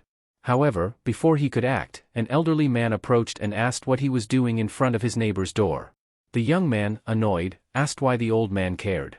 The elderly man, who turned out to be the landlord, inquired if the young man was there to see a friend. Seizing the opportunity, the young man lied, claiming to be a friend of Ryu Min, and asked the landlord to open the door so he could check on his friend after losing contact. However, the landlord revealed that Ryu Min had moved out, leaving the young man infuriated. He believed Ryu Min had run away without a word, fueling his anger even further. Meanwhile, Ryu Min and Ryu Won stood in awe before a towering, sophisticated skyscraper. "This place is just too tall," Ryu Won remarked, amazed as they walked through the revolving doors. His amazement only grew as he watched his elder brother receive special access passes, reserved for the building's owners. Seeing the security guard verify their identities added to his sense of wonder. It was all so new to him. As they entered the elevator, Ryu-min couldn't help but express how incredible the place was. They were heading to the 43rd floor, where they would be staying. When the elevator doors opened, they were greeted by a spacious and luxurious apartment, a far cry from their previous living conditions. The contrast between their old life and this new beginning was stark, and Ryu-1 could hardly believe they were really here. Inside their new apartment, everything was pristine and brand new. Ryu-1 marveled at the sheer size of the place, realizing it spanned over 330 square meters. As they explored every corner, Ryu-1 couldn't help but comment, "This place might be a bit too large for just the two of us." The terms of the lease were steep, requiring a deposit of 500 million won and a monthly rent of 22 million won, over $16,000. Ryu-1 felt a wave of exhaustion wash over him upon hearing the cost, especially when he recalled how they used to worry about paying as little as 5,001 won at a convenience store. He suggested they consider a smaller, more affordable home, but Ryu-min wasn't swayed. He explained that higher expenditure came with enhanced security, and at this stage, safety was paramount. He revealed that on the first of every month, players suffered from a condition akin to narcolepsy, making them extremely vulnerable. Natural disasters would only heighten the risk, and there were even instances of players hiring assassins. Thus, they needed to be in a secure location when the time came. As Ryu-1 absorbed this information, Ryu-min turned to his younger brother with a warm smile and asked, "So, do you like the house?" Ryu-1 nodded enthusiastically, "Yes, it's amazing." However, despite his words, a shadow of sadness crossed his face. The thought that his brother would soon have to enter the game again, fighting for survival, weighed heavily on his heart. Noticing the change in his brother's demeanor, Ryu-min placed a reassuring hand on his shoulder. "Don't worry about that," he said with a confident grin. "I'm strong. I can handle it." Trying to lighten the mood, Ryu-min suggested, "How about we grab something to eat at that Korean restaurant in the building? I heard it's pretty good." As they were preparing to leave, Ryu-min's phone rang. Glancing at the screen, he saw it was Youngmin calling, but he chose not to answer. Instead, he slipped the phone back into his pocket, focusing on spending the evening with his brother. The next day, Ryu-1 came up with an idea to introduce themselves to their new neighbors by handing out rice cakes, a traditional gesture of goodwill. Ryu-min agreed, and the two brothers set out with a box of freshly prepared rice cakes, knocking on doors and offering the sweet treats to their neighbors. As they made their way through the building, they exchanged pleasantries with the residents, who were all pleasantly surprised by the kind gesture. The brothers' warmth and friendliness were met with smiles and thanks from everyone they encountered. Finally, they arrived at the last flat on their list. Unlike the others, this one stood out with its luxurious appearance. Curious about who might live there, Ryu-min and Ryu-1 exchanged glances before Ryu-1 stepped forward and rang the bell. They waited for a moment, and when the door finally opened, they were greeted by an aura of elegance and refinement. A well-dressed woman stood before them, her posture and demeanor exuding an air of importance. He was momentarily distracted when an incredibly stunning woman appeared before them. Blushing, he couldn't help but think her beauty was angelic. Before he could react further, a bodyguard swiftly blocked their view and began questioning their identities, suspecting they were fans. Ryu-1 casually explained that they were Seo Aaron's new neighbors, living one floor below. The bodyguard, noticing the rice cakes in Ryu-1's hands, seemed momentarily confused before realizing that the brothers were trying to introduce themselves. With a cheerful demeanor, Ryu-1 offered the rice cakes, but the bodyguard brusquely informed him that Seo Aaron didn't eat such things. Swiping a card to access the elevator, the bodyguard escorted Seo Aaron, who cast one last glance at the brothers before stepping into the elevator. After they left, Ryu-min expressed his disapproval of their impolite behavior, but Ryu-1 simply stared at the elevator, his thoughts elsewhere. "Don't worry about people like them," Ryu-min said quietly, still watching the closed doors. Ryu-1, coming out of his reverie, gushed about how amazing the experience had been, but it was clear that his brother hadn't grasped what he was talking about. Confused by Ryu-1's reaction, Ryu-min asked what he meant. Placing a hand on his brother's shoulder, Ryu-1 clarified, "I was talking about Seo Aaron." "Who is Seo Aaron?" Ryu-min asked, genuinely puzzled. Meanwhile, in the elevator, Seo Aaron was absorbed in the news on her phone. Headlines about several well-known celebrities passing away flashed across the screen, causing her to frown with concern. As she read about actor Gwang Min-ho taking a leave from his show Criminal Land due to anxiety, her phone buzzed with a text asking if she had seen the story. Opening the message thread, she noticed another text from Gung Se-ho Jin regarding their recently deceased son. With a heavy heart, she replied with a simple, yes. After their conversation, the individual asked if she planned to attend the funeral the next day. She replied that since their sunbae had always taken such good care of them, it was only right for her to be there. Agreeing to join the chatterbox user who had invited her along, she added, "Those sunbaes, far more famous than I ever was, couldn't even make it past the first round." With a sigh, she set down her phone and took a deep breath, recalling how her rune had saved her life. If not for that, she might have ended up as another tragic headline in the news. As she exhaled, she became aware of how much she had begun to see herself as a celebrity, and the thought of her death making headlines troubled her. Lost in her thoughts, she pondered whether she would have gotten as far as she had without the sponsorships, especially since even her luxurious penthouse had been a gift. Unbeknownst to her, a bodyguard had already been trailing her. The bodyguard approached and asked what was on her mind. Startled by his sudden presence, she quickly responded that it was nothing. He took a seat beside her on the couch, offering to lend an ear if she needed to talk. Erin hesitated but eventually confessed her worries about not making it through the next round and her growing concern about how chaotic the world had become. The bodyguard, in a calm and reassuring tone, told her not to worry because he was there to protect her. "You can trust me with your worries," he advised. Her lips curved into a smile as she assured him that she did trust him.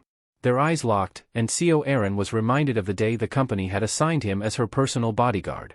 She knew she would have failed in the first round if it hadn't been for him, yet she couldn't help but feel wary, suspecting he was there to monitor her as much as to protect her. Sensing her unease, the bodyguard promised that he would protect her no matter what. His sincerity made her blush slightly, and she thanked him with a smile. Changing the subject, Erin mentioned her downstairs neighbor. She joked about how delicious the rice cakes looked, but the bodyguard, with a stern expression, told her bluntly that eating them would only cause her to gain weight. She laughed, suggesting that he might have offended the neighbors and that they had only been trying to be kind. However, the bodyguard's demeanor turned serious as he assured her that the neighbors weren't simply being nice. He explained that their hospitality had ulterior motives and that if they had accepted the rice cakes, the neighbors would have relentlessly pestered them. Despite his warning, she couldn't help but think back to the neighbors' kind faces and found it hard to believe they were anything but good people. Suddenly, she noticed that one of the two figures appeared to be older than 15. "He must have slaughtered 100 goblins just to survive the first round," she remarked in awe. The bodyguard, nodding in agreement, responded, "It does seem that way." Hugging her arm, she marveled at how calm the boy seemed despite the brutal experiences he must have endured. The bodyguard, with a hint of a smirk, told her that she could achieve the same feat. "Killing 100 goblins isn't that hard," he explained, "and those who can't do it are just doomed." Erin silently agreed that her bodyguard was indeed impressive, even by the harsh standards of the otherworld, though she kept her thoughts to herself. However, she couldn't help but compare him to Blackscythe, the man who had left a lasting impression on her. Watching Blackscythe's ruthless efficiency, she almost felt pity for the goblins he cut down. Her curiosity piqued, she asked what Blackscythe's real-world occupation might be. She was certain that if she could team up with him, she'd have a better shot at making it through the second round. She recalled how she had barely scraped through the first round by sheer luck, and the memory filled her with anxiety as she questioned whether she'd survive the next. Meanwhile, at 11 a.m. on Tuesday, January 31st, Ryu-1 turned away from the vacuum cleaner. Opening the door with a broad smile, he greeted his brother enthusiastically and asked if the money had arrived. "Only about 15 billion this time, compared to 17 billion before," Ryu-min replied, slightly puzzled. It was his fourth transaction, so he wondered if the bank had mentioned anything unusual to his brother. Ryu-min recalled that the bank manager had indeed been surprised to see him again. The manager had cautiously inquired about his secret to winning the lottery, gently reminding him that just last week, Ryu-min had told him the strategy had come to him in a dream. Seemingly convinced, the manager had even expressed a hope that he would have similar dreams in the future. Ryu-1 was taken aback by the story. He then asked his brother if he planned to reinvest in Bitcoin. Yes, Ryu-min affirmed, noting that their initial investment had already grown to 150 billion. With a bit of concern, Ryu-1 wondered aloud if they should consider selling their Bitcoin, suspecting that the value might soon drop. But Ryu-min, confident as ever, assured his brother that it wasn't the right time to sell just yet. He gave Ryu-1 a reassuring smile, promising to handle everything. Afterward, Ryu-min suggested they grab something to eat. They walked down the streets with grocery bags in hand, their spirits lifted as they enjoyed a meal of pasta at a nearby restaurant. On Tuesday, January 31st, at 11:55 p.m., Ryu-1 remained at his brother's side, holding his hand tightly as they sat together. Though Ryu-1 was still awake, worry crept into his thoughts. Squeezing his brother's hand, he urged him to come back alive. Ryu Min, with a confident smile, reassured his brother that there was no need to worry, reminding him of the power he had unleashed on someone known as Bang Taeju. Despite knowing his brother's strength, Ryu Won couldn't help but feel concerned. Patting his brother gently on the head, Ryu Min advised him to stop worrying and get some rest. He promised that they would see each other later, assuring him that by the time he woke up, he would have already returned from the other world. Just in time, Ryu Min was transported to another realm, his soul glowing with a radiant light. Meanwhile, other players began to arrive under a gloomy, overcast sky. One player asked if they had arrived successfully, while another remarked with amusement at the speed of their travel. While some players cowered in fear, others took a moment to assess their surroundings, realizing that they were in a new location. One of the players, who had achieved the highest rank in the previous round, noticed a black sign and paused. As Ryu Min scanned the area, he saw that many people recognized him and deliberately kept their distance. Among the players, he spotted Yongmin, which made him grow impatient, wondering when the angel would make her appearance. Suddenly, the angel descended from the sky, her gaze fixed on Ryu Min, who stood with a fierce expression. She asked if everyone had arrived, her presence causing a stir among the players. The players quickly realized that this was not the same angel they had encountered before, and a wave of anxiety spread among them as they questioned what might have happened. The angel explained that the angel who had overseen the first round had been involved in an accident and couldn't make it. She urged everyone to remain calm. With a menacing expression, she announced that she would be their guide for the second round. As the details of the second round's quest appeared on the screen, the players focused intently. Their task was to choose a zone representative within the next 3 hours. However, the instructions seemed vague, and the players began to discuss various interpretations while staring at their screens. One player suggested that they might have to battle monsters again, but the uncertainty lingered among them. One player speculated that perhaps everyone could survive this round, while another expressed surprise at the number of people who had failed before. Sensing the players' confusion, the angel decided to provide some clarity. She explained that in the second round, all they needed to do was choose a zone representative. It wasn't a combat round. The chosen representative would hold significant power, able to command others to perform tasks or even order their deaths. She reiterated that they had 3 hours to select their representative. The players were impressed by the authority granted in this round. Curious, one player asked if that was all there was to it. The angel confirmed that since this round was more of a rest period, once they voted, they would be marked as having passed and sent home. The players felt a wave of relief at the prospect of completing such a simple task without facing any life-threatening danger. As the timer started, the angel urged them to discuss and decide who they wanted as their zone representative. The players, grinning, joked with one another, wondering if they'd all still be alive after voting in 3 hours. They found humor in the easy task and the potential power the representative would wield. However, Hwang Yongmin felt disappointed that he wouldn't get to use his combat skills this round. One of his friends tried to console him, suggesting he let it go since they would all survive after voting. But Yongmin couldn't shake his frustration. He had invested heavily in his strength stat, and now it seemed wasted. Overhearing the conversation, Ryu Min quickly realized that Yongmin must have obtained the rune of strength. He surveyed the situation, noting how Yongmin's rune and the current circumstances were unfolding just as they always had. Deciding that the debate over who to support wasn't his priority, Ryu Min moved away from the group. He knew that if there was a main quest, there had to be a side mission as well. He recalled that the hidden quest for the second round involved obtaining a class. Tightening his grip on his dagger, Ryu Min was eager to level up quickly, knowing this was essential for class enrollment. When a goblin appeared, he lunged forward, and with a loud, unsettling noise, the creature moved to attack. Ryu Min swiftly countered, managing to decapitate the goblin. A notification screen appeared, informing him that he had defeated a hobgoblin. His triple XP buff was active, and he had 1 kill out of 100. Additional notifications revealed that his experience level had increased to 9%, and he had earned 15 gold. The Rune of Slaughter also boosted all his stats by 1%. Ryu Min decided that venturing into the forest to hunt was a smart choice. He knew that where there was one goblin, there would surely be more, and he was right. Soon enough, a group of sinister-looking goblins emerged from the shadows, causing a grin to spread across his face. Standing confidently in the center of the forest, he waited for the goblins to make their move. With a swift and precise strike, he smashed one goblin in the head and swiftly followed up with a slash of his dagger, maintaining his calm demeanor throughout. A notification flashed on his screen, informing him that he had slain another hobgoblin, bringing his total to 5 out of the 100 required kills. The bodies of the fallen goblins were scattered across the forest floor. Another notification indicated that the Rune of Slaughter was now enhancing all his stats by 50%. He had leveled up again. The countdown displayed that there were still 2 hours, 29 minutes, and 24 seconds left before voting closed. Wiping his chin, Ryu-min opened his stat window, curious if only 30 minutes had passed. It showed that he had reached level 9. He decided to focus on increasing his agility. While Hwang Yongmin's Rune of Strength was advantageous in boosting power, Ryu-min understood that it wouldn't be effective in every situation. His agility stat rose from 18 to 24. He knew that no matter how strong a player was, they would be vulnerable if they couldn't dodge a critical attack quickly enough.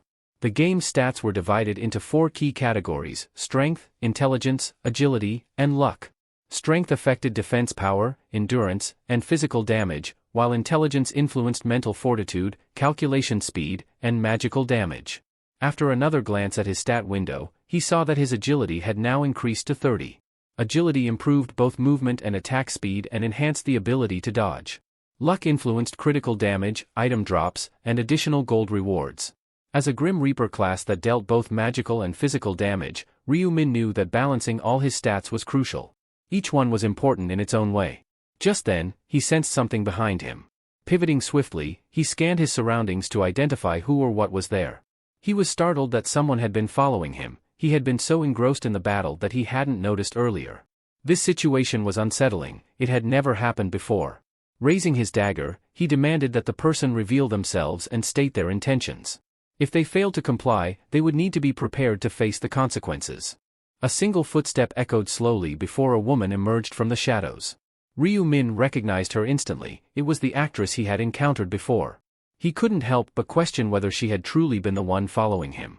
Apologetically, she admitted to trailing him. Just then, another figure appeared, a man who also offered an apology. He urged Ryu-min to calm down, insisting that their intentions were not hostile.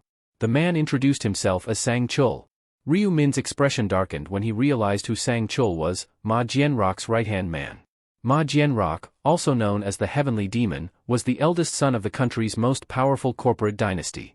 He was someone Ryu-min had been targeting for a while. Ryu-min knew that having someone like Ma Jianrock by his side would make him stronger, and he needed a priest connected to Ma Jianrock to support him in the 20th round. Ryu-min was taken aback by the unexpected encounter with Ma Jianrock's right-hand man so soon. He began to wonder why Sang-chul was with Seo Rin and suspected that Sang-chul might be her bodyguard. Considering that many celebrities were sponsored by Ma Jianrock's company, the pieces of the puzzle started to fall into place. Despite this, Ryu-min felt uneasy knowing that the future had shifted from what he expected. He asked them how long they had been trailing him. Seo Rin admitted that they had been following him ever since they saw him enter the forest and sincerely apologized for it. Ryu-min then demanded to know why they had been following him. Seo Rin nervously explained that their intentions weren't harmful, they simply wanted to make him an offer. She hesitantly suggested that they form a team, knowing he had won the first round. Ryu-min chuckled at the idea of forming a group, dismissing it as irrelevant unless she could actually be useful to him. He mocked her openly. Seo Rin found herself at a loss for words, unable to counter his remarks.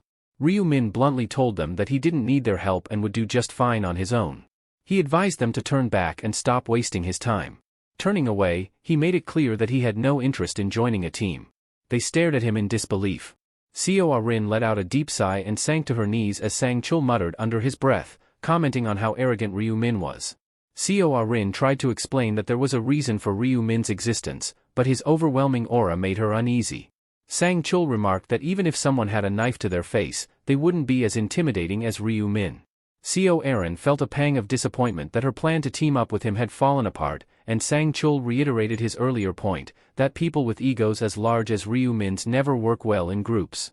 It was an unfortunate turn of events. Seo Rin couldn't help but reflect on the situation, but Sang-chul quickly reassured her, telling her that it wasn't a humiliating experience. He felt that their time following Ryu-min had been wasted. Seo Rin, trying to shift the conversation, admitted that she hadn't expected to encounter monsters in the forest. She suggested that they spend the rest of their time hunting them instead. Sang-chul agreed that it wasn't a bad idea, and they set off to carry out the plan. The forest was dense with towering trees and thick underbrush. Meanwhile, Ryu-min, hearing noises from the bushes, instinctively attacked a goblin that emerged. He found it infuriating that, despite his tight schedule, they had the audacity to ask him to collaborate. With swift precision, his dagger sliced through the goblin's flesh as he remained focused on his primary goal, leveling up. A notification popped up, confirming that he had defeated another hobgoblin. His current kill count stood at 60 out of 100, and the effects of the Rune of Slaughter had boosted all his stats by 60%. Suddenly, a pack of wolf-like creatures, gnolls, appeared. Ryu Min felt a rush of satisfaction at the sight of so many gnolls approaching at once. They lunged at him in unison, weapons poised for attack. Ryu Min stood his ground confidently, gripping his dagger tightly. Using both the fallen bodies of the gnolls and his dagger, he quickly dealt successive blows to the advancing creatures. Another notification confirmed the defeat of a gnoll, bringing his kill count to 65 and raising his stats by 65% thanks to the Rune of Slaughter. He had now reached level 10. His hard work paid off as a series of notifications informed him that he had met the requirements for class advancement.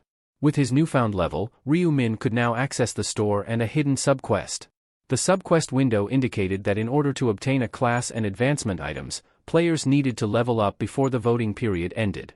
Success in this quest would also reward them with a daily item sale ticket, offering a 50% discount. Many players who were unaware of the subquest often found themselves confused, not knowing how to select a class or where to find the necessary advancement items. While everyone agreed that obtaining a class was crucial, the challenge lay in understanding the specific requirements to acquire the advancement item. For example, warriors needed to defeat monsters within an hour and increase their strength stat to at least 10. Berserkers had to hunt while sustaining injuries for a certain period. Assassins needed to successfully deceive monsters multiple times. Quick advancement was key, otherwise, players risked remaining beginners indefinitely. Ryu Min activated the Angel's Blood, and immediately, a status window appeared before him, offering a choice: do you want to select the Reaper profession? Without hesitation, he clicked yes. As a reward for his decision, he received the Reaper's Rune, a powerful artifact that significantly reduces the chances of being detected by enemies during the night. Wasting no time, Ryu Min activated the Reaper's Rune. In the world of the game, where there are 6 ranks from beginner to grandmaster, players can unlock new skills as they level up. The use of the Reaper's Rune granted Ryu Min the skill Seal of Death, a formidable ability that would serve him well in future battles. In addition to this, he was rewarded with a weapon befitting his new profession, the Reaper's Scythe. Ryu Min was the first player to advance, and as a reward for his achievement, a notification window informed him that he had received a random gold pouch. His strategic approach and timely execution had paid off, setting him apart from the rest. In addition to his other rewards, Ryu Min also gained the neutral skill, Tracking, as a special benefit for being the first player to advance. According to the notification window, this skill allows him to track the precise location of a designated target, provided that both the target's face and nickname match. This valuable skill could be purchased for 20,000 gold. A grin spread across Ryu Min's face as he reviewed the details on his screen. With enough gold in his possession, he decided to put the tracking ability to the test by targeting Youngmin. The tracking system confirmed a match between Youngmin's face and nickname, indicating his exact location as 190 meters away from Ryu Min. Following the instructions on the notification window, Ryu Min saw a glowing line appear on the ground, guiding him directly to Youngmin's location. He deduced that Youngmin must have also entered the forest, considering how much closer he was now compared to their last encounter, where Youngmin was 2 kilometers away. This piqued Ryu Min's curiosity as he contemplated whether or not to confront Youngmin. Elsewhere in the forest, Seo Rin and Un Sang Chul were struggling, their breath coming in ragged gasps. Suddenly, Seo Rin cried out in pain and collapsed face-first onto the ground. She informed Sang Chul that she had injured her leg and couldn't continue running. Sang Chul, with urgency in his voice, reminded her that they had to keep moving or risk being discovered. Despite the pain, he urged her to stand up. Seo Rin apologized, describing the searing pain where an arrow had struck her earlier. Sang Chul's face darkened as he considered the possibility that injuries sustained in this world might affect their real bodies. Nevertheless, he tried to encourage her, assuring her that if they could survive this, they would be able to return home. Seo Rin, gritting her teeth, resolved to push through the pain. Suddenly, a voice interrupted them, asking, "Where do you think you're going with an injury like that?" Startled, they quickly turned to face the source. It was Youngmin, standing with 3 menacing figures behind him, all wearing sinister smiles. Youngmin mocked Seo Rin, sarcastically commenting that her injury didn't seem to be painful enough yet. Un Sang Chul felt trapped and fury welled up inside him. He clenched his teeth, cursing under his breath at the situation, especially at the acquaintance he bitterly referred to as a stupid woman in his mind. Realizing that they might have no choice but to fight, he drew his weapon and assumed a battle stance. His readiness to fight seemed to catch Youngmin off guard, momentarily impressing him. A sly grin spread across Youngmin's face, mirrored by his lackeys. With a mocking tone, he addressed Sangchul as old man and asked if he was actually thinking about fighting them. The four men wore expressions of arrogant confidence. Youngmin then told Sangchul to use his eyes and count how many of them there were, clearly enjoying the intimidation. Sangchul's anger flared as he demanded to know why they were being treated this way when they hadn't done anything to provoke him. Youngmin, maintaining his taunting demeanor, denied any wrongdoing. Confusion etched across Sangchul's face as he questioned why they had suddenly decided to attack. Youngmin, still smirking, revealed that they needed something only Seo Rin could provide. Seo Rin and Sangchul exchanged bewildered glances. Youngmin then admitted that his interest lay solely in the girl standing next to Sangchul.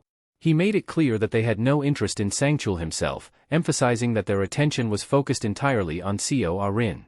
As they conversed, the three men with Youngmin speculated whether the girl was indeed the famous Seo Rin. One of them noted that her face and nickname confirmed it was her. Another suggested that perhaps someone was merely imitating her, trying to take on her identity.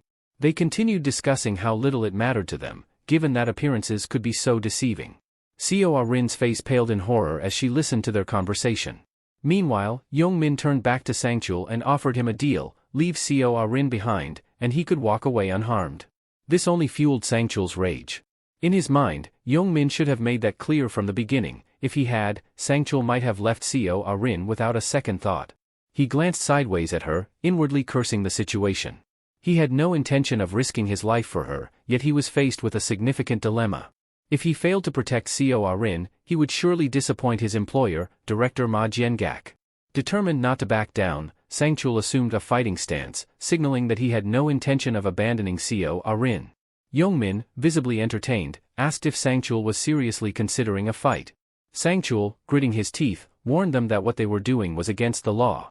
Youngmin burst out laughing at this, finding it utterly ridiculous.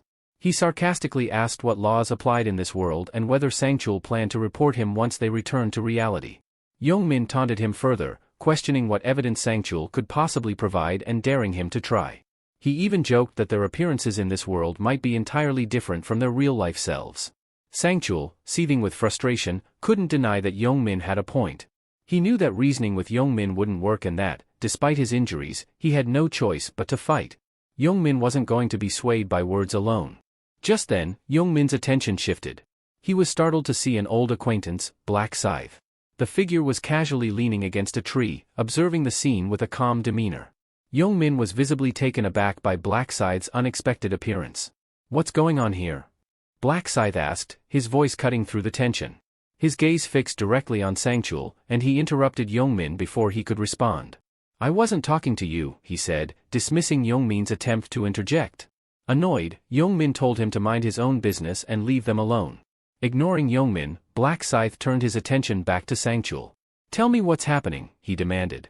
Without hesitation, Sangchul explained the situation, revealing how they were ambushed by Youngmin and his men, who were after Seo Rin. Desperate, Sangchul pleaded for Black Scythe's help, promising to owe him a favor in return. Black Scythe's gaze shifted to Youngmin. "Is what he said true?" he asked, his tone sharp. Youngmin, brushing off the accusation, told Black Scythe that it didn't concern him and that he should move on. But Black Scythe wasn't deterred. He stepped closer, noting the menacing red aura that surrounded Youngmin. Youngmin and his lackeys, sensing the growing tension, nervously questioned what Black Scythe intended to do. As his weapon began to materialize in his hand, Black Scythe coldly informed them that he wouldn't abandon someone who was injured.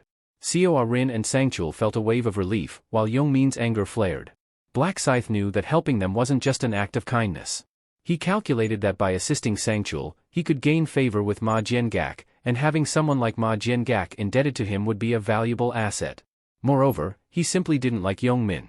Youngmin and his men grew increasingly anxious as Black Scythe's intentions became clear.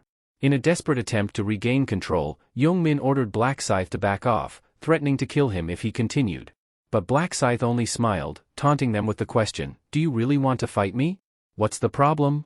Youngmin's fury reached its peak. To him, Black Scythe's question was absurd, almost laughable.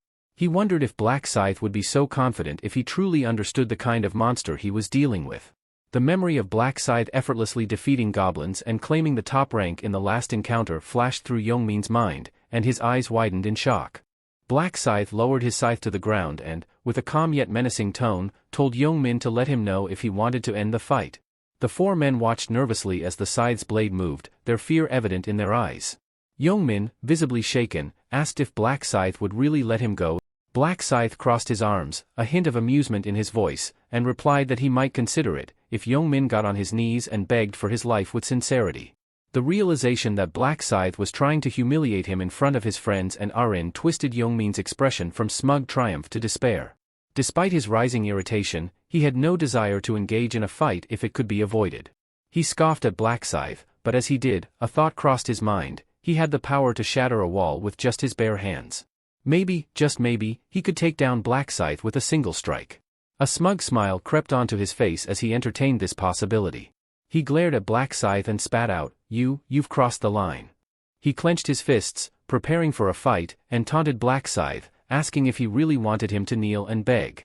With a menacing tone, he added, "Do you want to die?" Youngmin planned to close the distance between them and land a devastating punch. In his mind, there was no way Black Scythe could survive a blow strong enough to crush a brick wall. But just as he was about to strike, Black Scythe calmly set his weapon aside. Youngmin was baffled. Why would he discard his weapon? Black Scythe, exuding confidence, explained that it wouldn't be fair to fight an unarmed opponent while he was armed. Winning like that, he said, would be too boring. Enraged by the perceived arrogance, Youngmin cursed Black Scythe's foolishness. He moved into attack, but before he could react, Black Scythe suddenly shifted behind him. Youngmin, thinking this was his chance, swung with all his might, ready to land a powerful punch.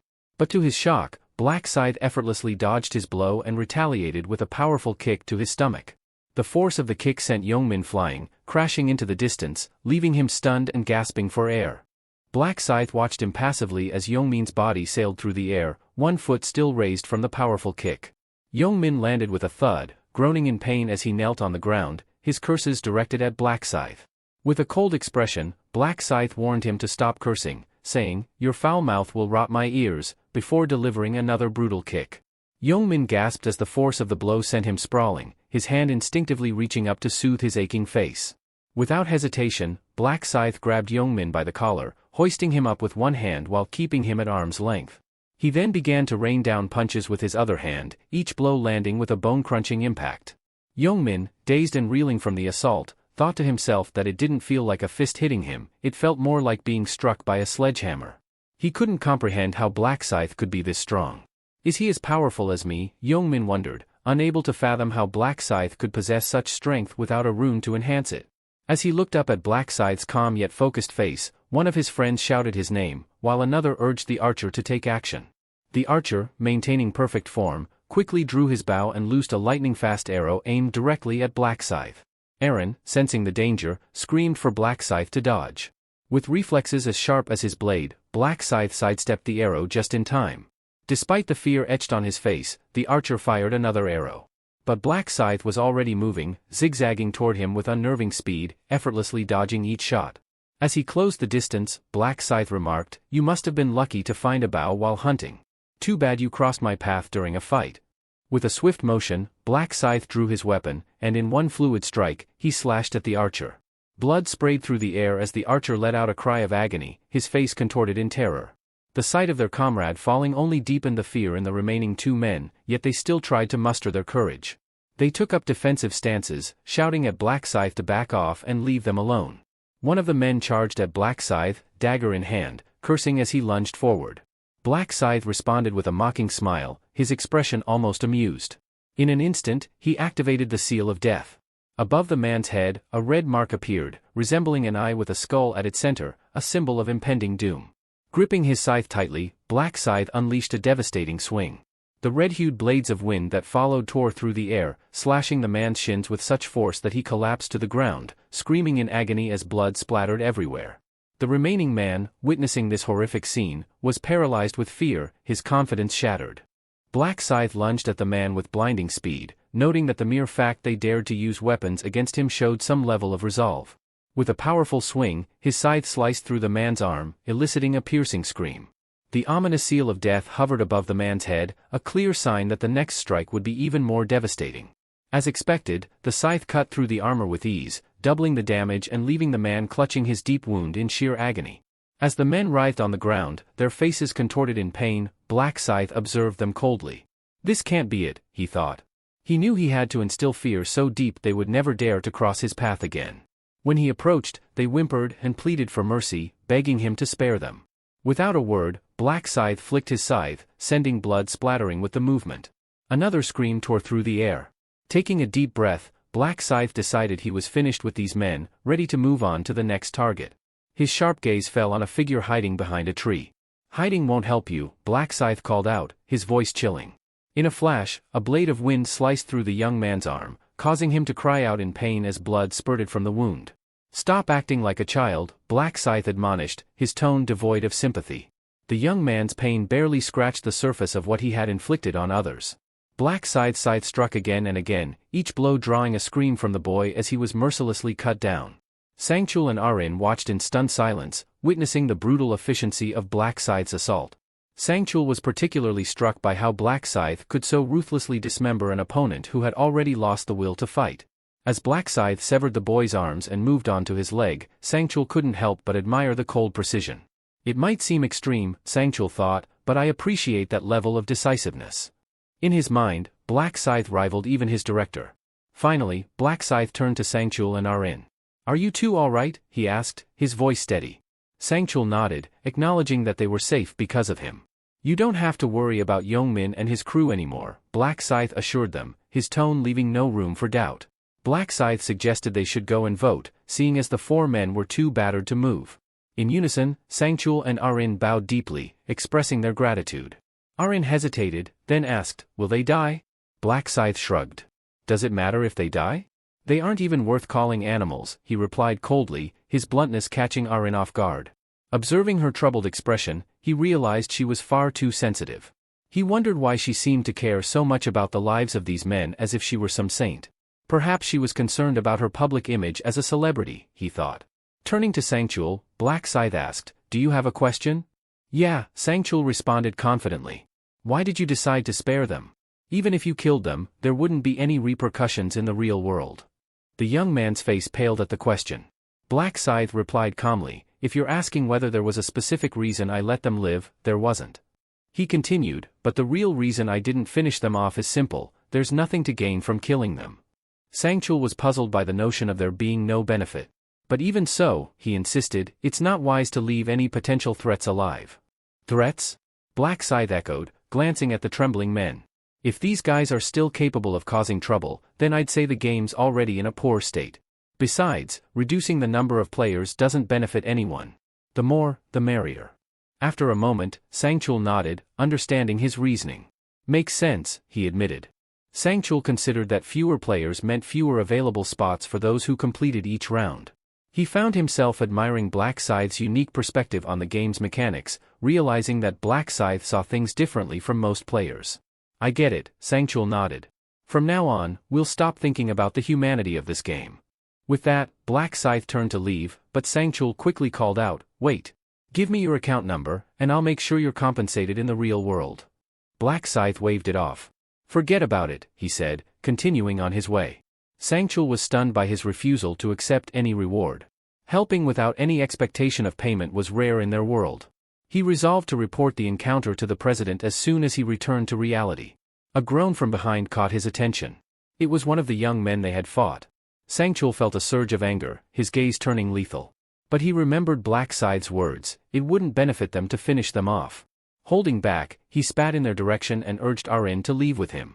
Back in the main field, the atmosphere was tense. Players were campaigning fiercely to be chosen as the region's representative, each claiming they were the best choice. The heated arguments escalated into a physical altercation, with one player grabbing another by the collar. As the crowd tried to intervene, another participant stepped forward, declaring that anyone with such a quick temper shouldn't be representing them and offering herself as a better candidate. Then, a young man joined the fray, boasting about his father being a congressman and insisting he deserved the position. Many in the crowd eyed him with skepticism, doubting the truth of his claims. Amid the chaos, a voice rose from the crowd, commanding everyone's attention and halting the argument. The speaker, known by the nickname Mint Chocolate Boy, grabbed everyone's attention and reminded them that the voting would end in just 2 hours. He urged the players not to waste time arguing and to cast their votes as soon as possible. One of the players asked him how they should decide who to vote for. Mint Chocolate Boy confidently replied that he had a practical solution. Curious, everyone focused on him, eager to hear his idea. He smirked inwardly, pleased at how easily the crowd hung on his every word once again. With a dark grin, he thought about how the players had once more fallen for his persuasive tactics. At first, he had been disappointed when he received the persuasion rune as his random rune fragment. He had looked at it with disdain, noting that the rune increased his chances of persuasion only if the target was particularly talkative. Moreover, it wouldn't work on anyone with a higher level than his own, and it seemed completely useless against monsters who couldn't speak. But soon, Mint Chocolate Boy realized how to use the rune to his advantage. While on the battlefield, when other players were busy slaying goblins and sharing strategies, he had approached a group of men, telling them a woman was in great danger and needed immediate help. He advised them to drop everything and go to her aid. The men, influenced by his rune's effect, followed his advice without hesitation, abandoning their targets and rushing off. Mint Chocolate Boy then swooped in to finish off the weakened goblins, easily meeting the 100 kill requirement. Now, with the voting underway, he suggested a more structured approach to choosing a representative. Let's narrow down the candidates to just 5, he proposed, and vote among them. The players, realizing the wisdom in his words, quickly agreed. They understood that if everyone continued campaigning for themselves, they would never reach a decision. Mint Chocolate Boy took the lead in organizing the nominations, relishing how smoothly his plan was unfolding. If everything went as expected, he would soon position himself as the representative of the region. He asked the crowd to raise their hands and nominate anyone they believed should be recommended. One of the players, who had been advocating for himself earlier, eagerly shot his hand up. However, Mint Chocolate Boy quickly pointed out that nominating themselves was against the rules and would just repeat their earlier mistakes. The audience began murmuring in agreement, with many voices echoing, "Mint Chocolate Boy is right." Inwardly, Mint Chocolate Boy felt confident, thinking it would be a simple task to manipulate this group. Most of the attendees were strangers to one another, caught up in their thoughts and unsure whom to nominate. Meanwhile, a few others were hesitant to suggest anyone but themselves, worried about losing their chance. Sensing the growing uncertainty, Mint Chocolate Boy remained patient, understanding that this silence would ultimately lead to only the most notable names being suggested. At last, a participant raised his hand and proposed Mint Chocolate Boy as a candidate. Excellent, he mused silently. The person who nominated him justified the choice, stating that having a rational and capable leader would be in their best interest. Mint Chocolate Boy pretended to be surprised by the nomination, even as another player jumped in to commend his ability to manage the situation effectively. He accepted the compliments with a gracious smile while inwardly laughing at how easily he had won them over.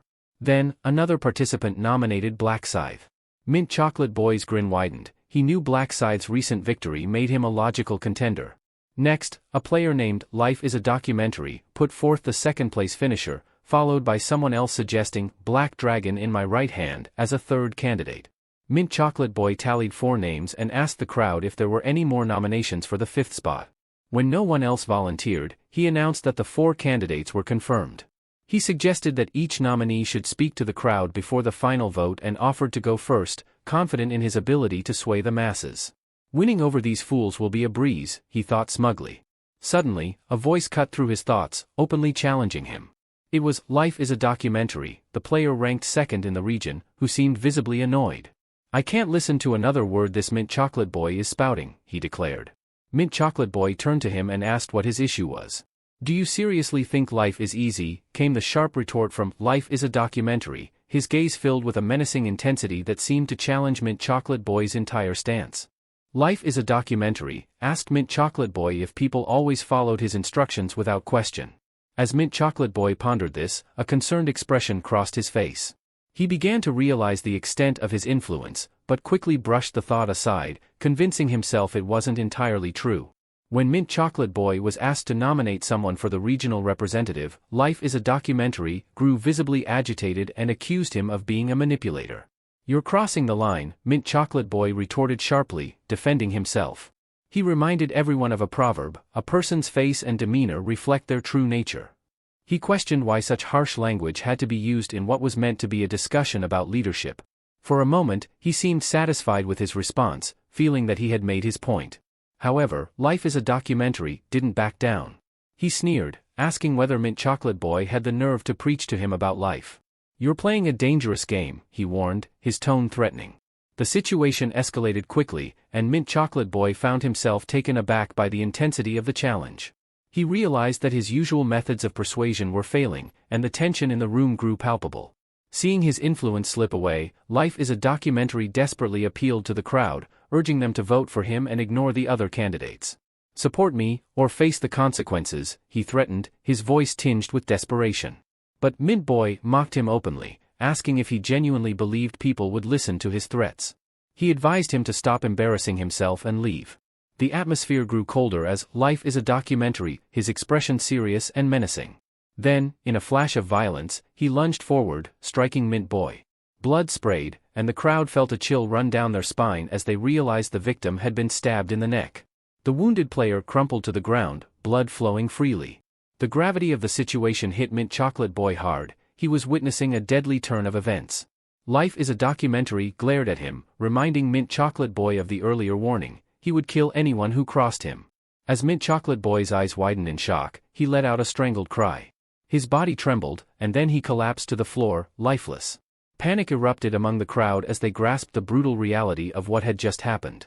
The label of killer seemed to hang in the air around Life is a Documentary, whose weapon still dripped with the blood of Mint Chocolate Boy. He turned to the crowd, his eyes cold, his voice challenging. "So what?" he snarled. "If anyone has a problem, step forward." A player, terrified, called him insane, pointing a trembling finger. Life is a Documentary only grinned wider, declaring that if no one confronted him, he would come to them instead. He moved like a blur, cutting down everyone in his path with swift, ruthless precision, as if fueled by some dark, burning passion. With each strike, he seemed more exhilarated, shouting that this was the best scenario: no cameras, no reporters, no restrictions. He reveled in the violence, delighted that he could kill as many as he wished without consequence. The blood of those he slaughtered stained his clothes, and he turned his blood-soaked dagger on the remaining players who have yet to cast their votes. "Support me," he demanded, "or face death." Fear gripped everyone's faces, their expressions twisted in horror. Seeing this, Life is a Documentary gave a wicked grin. He knew that fear was now his ally. The crowd, terrified of what he might do, realized they had little choice but to support him. Life is a Documentary had set his sights on Black Scythe, plotting his demise to clear his path to the top. Meanwhile, in the depths of the forest, Ryu Min continued to hone his skills, wielding his scythe with relentless determination. His goal was to grow stronger with every swing. As he fought on, a notification flashed before him, revealing he had just defeated Knowles. The tally of his kills now stood at 265, far surpassing the original target of 100. With this achievement, the Butcher rune he possessed activated, doubling all his stats by 100%. In addition, he was granted a threefold experience buff, accelerating his growth. Ryu Min had reached a new milestone, level 16. Yet, when he glanced at his status window, he realized that his leveling pace was beginning to slow.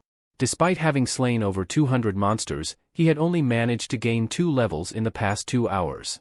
While the progress was slowing, hunting had become noticeably easier, likely due to the powerful combination of the Butcher and Reaper runes. These runes not only enhanced his weapon's attack power but also amplified all of his stats. Feeling satisfied with his gains, Ryu Min decided it was time to head back. Sheathing his weapon, he turned to make his way back to the starting point. Suddenly, the countdown reached 0, and a notification window appeared, signaling that the voting period had begun. A radiant golden light enveloped Ryu Min's body, signifying that all players in the vicinity were being summoned back to the starting point. The time had come to cast their votes. As the local players gathered, 4 wounded figures emerged, those who had earlier fought against Black Scythe. Their battered appearance caught everyone's attention, leaving the other players in shock at the sight of their injuries. Then, Aaron, Sangchul, and a group of additional players arrived at the scene. As they surveyed their surroundings, they were stunned by the sight before them, a field strewn with player corpses. Shocked, they immediately began to ask what had happened. Aaron quickly assessed the situation, his eyes narrowing at the figure standing among the bodies, covered head to toe in blood. He assumed that the blood-soaked individual must be the one responsible for the carnage. Ryu Min, observing the situation, noticed that it looked like Cho Young-sik had regained control. Cho Young-sik was known as the leader of the Young-sik gang and was widely regarded as the second-best fighter in the region. However, his personality was infamous for being aggressive and domineering. Young Sik's face was smeared with blood, and his expression was disturbingly intense, his eyes darting around suspiciously. Ryu Min understood that this was a volatile situation, like a ticking time bomb waiting to go off. He quickly calculated that it wasn't the right moment to act just yet. As he assessed his options, Young Sik slowly approached him, clearly waiting for some kind of reaction. With a calm demeanor, Ryu Min decided to bide his time and wait for the perfect opportunity. Meanwhile, Young Sik called out to him, asking where he had been. This caught the attention of both Aran and Sangcheol, who turned their focus to Black Scythe. Ryu Min, maintaining his composure, responded to Young Sik's question with a steady gaze, asking what he wanted. Young Sik, with a haughty smirk, stated his demand outright. He wanted Black Scythe to serve him as a subordinate. Ryu Min, known as Black Scythe, replied with a cold, "And why would I do that?" Undeterred, Young Sik spun his dagger in a menacing manner, threatening to spare Black Scythe's life only if he submitted to him. Instead of fear, Young Sik was met with the sound of Ryu Min's laughter. Amused by the audacity of the demand, Ryu Min asked if Young Sik intended to start a fight immediately. Still smiling, he added, "If you want me to spare you, you'll have to kneel before me." This bold statement caught Young Sik off guard, making him view Black Scythe as utterly insane. Cho Young Sik accused Black Scythe of not grasping the gravity of the situation, his frustration evident in his voice. He continued speaking, but Black Scythe swiftly cut him off, tauntingly asking if Young Sik was having trouble understanding what he had just said. With a cold smile, Black Scythe unsheathed his weapon and casually suggested that dying on the spot might be more satisfying for Young Sik. Caught off guard, Young Sik stared at the weapon in Black Scythe's hand, bewildered. He had no idea where such a powerful weapon had come from and could feel his confidence begin to waver. Panic crept into his mind as he realized he may have underestimated his opponent. Sensing his discomfort, Black Scythe taunted him further, asking, "What's the matter? Cat got your tongue?" Young Sik gritted his teeth, frustrated by his own hesitation.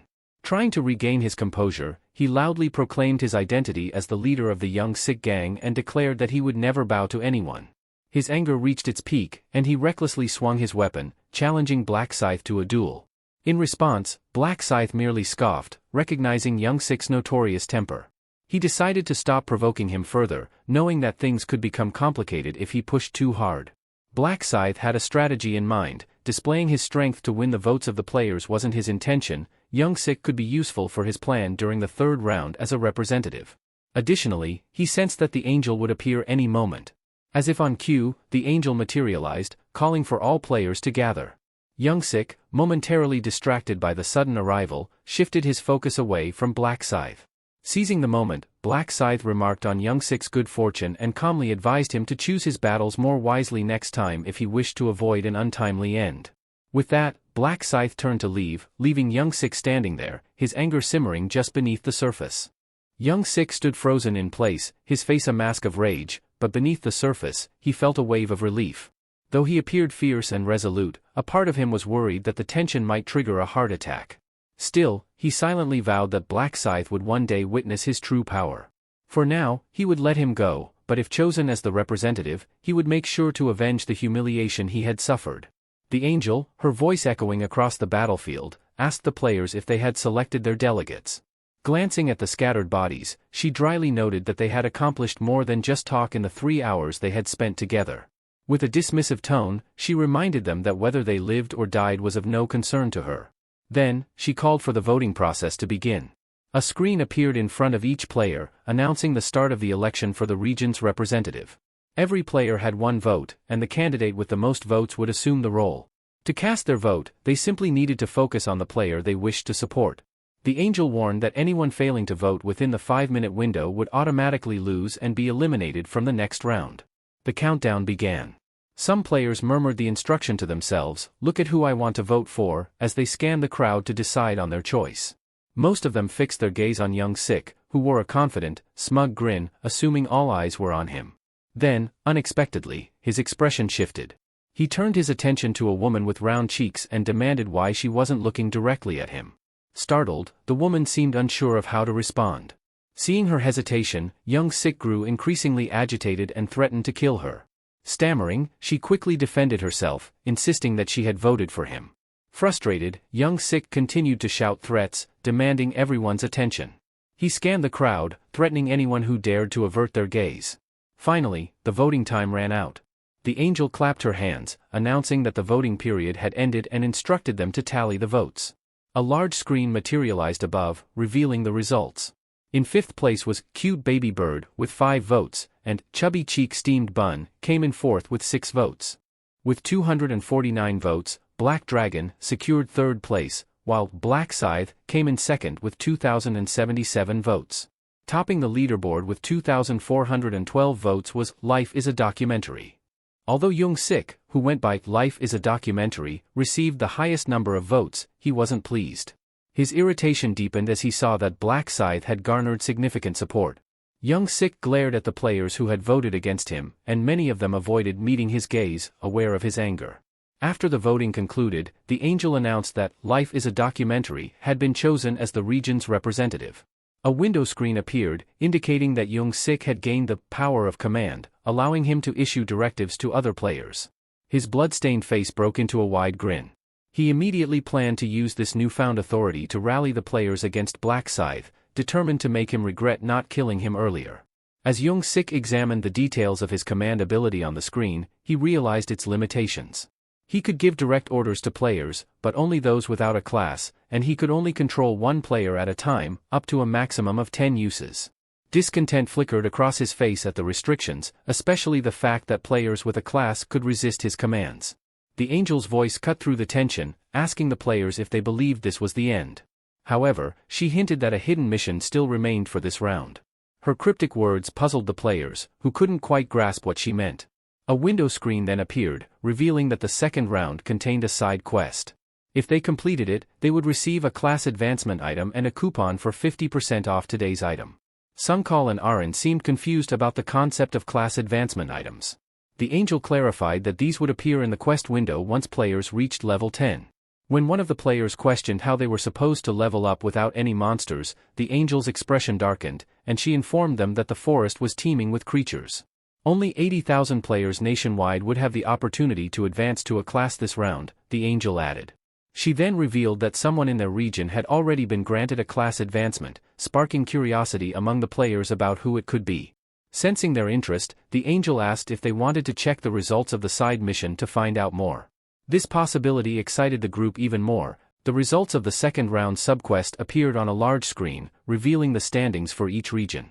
At the top was the level 16 Reaper, Black Scythe, followed by the level 10 Dark Knight, Heavenly Demon, in second place, and a level 10 Shaman in third. It quickly became evident that Black Scythe was the only player in their area to have advanced to a class. The realization dawned on the other players that he was now in a class of his own, the Reaper class. This knowledge brought a mix of fear and respect, as they murmured among themselves, connecting his class to the scythe he wielded. Young Sik, who had hoped to use his command authority to control Black Scythe, was seething with frustration. He found it infuriating that Black Scythe had managed to advance so quickly, making him immune to his control. The timing seemed oddly perfect to him, almost as if fate itself were playing a hand. The angel then explained that rankings for the second round had been assigned based on who completed the subquest the fastest.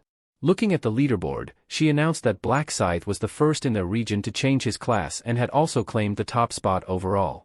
She seemed genuinely impressed and even commented on how fitting his nickname was, given his new class. She asked him how he had chosen the name Black Scythe and if he had known in advance that he would acquire the Reaper class. With a casual demeanor, Ryu Min responded that he had no idea he would end up in a class that matched his moniker so well. The angel, intrigued, suggested that perhaps it was fate for him to become a Reaper. Ryu Min nodded, mentally noting that the angel seemed unaware of how the Reaper class was actually obtained. They only knew it was something unique. She found the situation fascinating and remarked that it was surprising there was only one player in the area who had managed to change their class. Furthermore, she clarified that Black Scythe would be the only one immune to authority orders.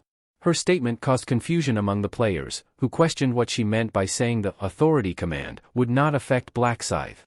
The angel paused, seemingly considering whether to elaborate further, leaving everyone in suspense about what might come next. She continued by clarifying that anyone belonging to a class is exempt from the authority of command. This meant that the region representative had no power to control Black Scythe. Moreover, there were only 10 opportunities to use the command authority, so being named a region representative did not grant unlimited power. The players absorbed her explanation, but Cho Young-sik's frustration grew. He had hoped to keep the limitations of his authority hidden from everyone. The angel then turned her attention back to Black Scythe, proposing that he should receive a reward for being the fastest to complete his class. With a snap of her fingers, 2 screens appeared before him. The first screen congratulated him on achieving the highest rank in the area, while the second celebrated his position as the top-ranked player across all regions. Ryu Min, tapping on the screens, claimed his rewards. For being the first in the area, he received a ticket of low-rank rare armor. Additionally, for placing first across all regions, he was given the choice of a special reward from a collection of rare armor pieces.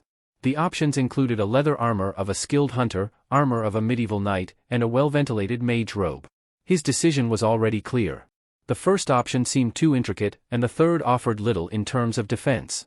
So, he selected the second choice, the leather armor of the skilled hunter.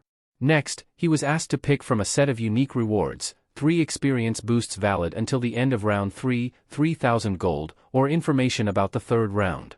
Understanding that the next round would involve a large number of monsters, he chose the 3-time experience boost, knowing it would be the most advantageous. The angel announced that the rewards had been distributed.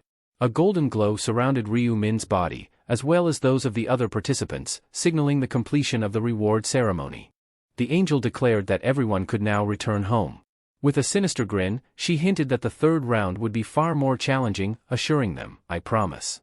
Before the players could teleport, a large screen displayed the results of the second round. Only 873,500,205 survivors remained across all regions, with 4,998 survivors in their current region, ESKS 455. The screen then flashed another message, announcing that their souls would soon be transferred to their physical bodies in the current dimension, with the next round set to begin on March 1, 2023. The message concluded by wishing them luck in surviving. As the notification ended, the soul transfer began. Suddenly, Young Min awoke with a start, shouting in panic. He glanced down and was relieved to see his hand was still intact, his arm was still attached to his body. He had assumed he might return with his normal body if he survived, but now, a sense of dread crept over his face. He swore he would never cross paths with Black Scythe again or even think of confronting him. Meanwhile, Sungchul praised Aaron for her hard work. Aaron, in response, stated that he had put in a great deal of effort while she had done nothing. Turning to face him, she smiled broadly and thanked him. Feeling awkward, Sungchul cleared his throat, looked away, and adjusted his tie, saying it was his duty as her bodyguard and manager. Aaron expressed her desire to thank Black Scythe again and asked if there was any way to do so. Sungchul explained that they had no way of finding him, as they had no idea what he really looked like. He also mentioned that Black Scythe seemed to prefer remaining anonymous. Aaron acknowledged this, though it didn't please her. Sun Chul added that when he had asked Black Scythe for his account number to provide compensation, he had initially refused, suggesting that he didn't want anyone to discover his identity. Aaron understood, but the realization left her feeling unsatisfied. Seeing her disappointment, Sun Chul suggested that if she truly wanted to express her gratitude, she could try to find him in the next round and give him something then. Aaron's face brightened at the idea. Aaron thought it was a clever idea. She began to contemplate how to properly show her gratitude to Black Scythe. As their conversation wrapped up, Sun Chul suggested she get some rest, promising they could discuss it further in the morning. Aaron nodded and advised him to be careful. Just as Sun Chul was about to step into the elevator, his phone buzzed. He answered the call from President Ma while stepping inside. Noting that the president was still awake, Sun Chul heard him mention that he had just started sipping on whiskey after his return. Sun Chul congratulated President Ma on advancing to the Dark Knight class. The president asked about their experience in their region. Sun Chul explained that both he and Aaron had only managed to reach level 8 before getting injured halfway through, which prevented them from continuing their hunt. President Ma sounded disappointed by this news. As Sun Chul reached the parking lot, he asked if it was a good time to discuss the matter, indicating he had something important to report. He revealed it concerned Black Scythe. President Ma immediately instructed him to come to the hotel so they could talk in person. Sun Chul agreed, saying he would be there in 20 minutes. He started driving, unaware that someone was watching him. From the shadows, a man observed Sun Chul's car as it exited the parking lot.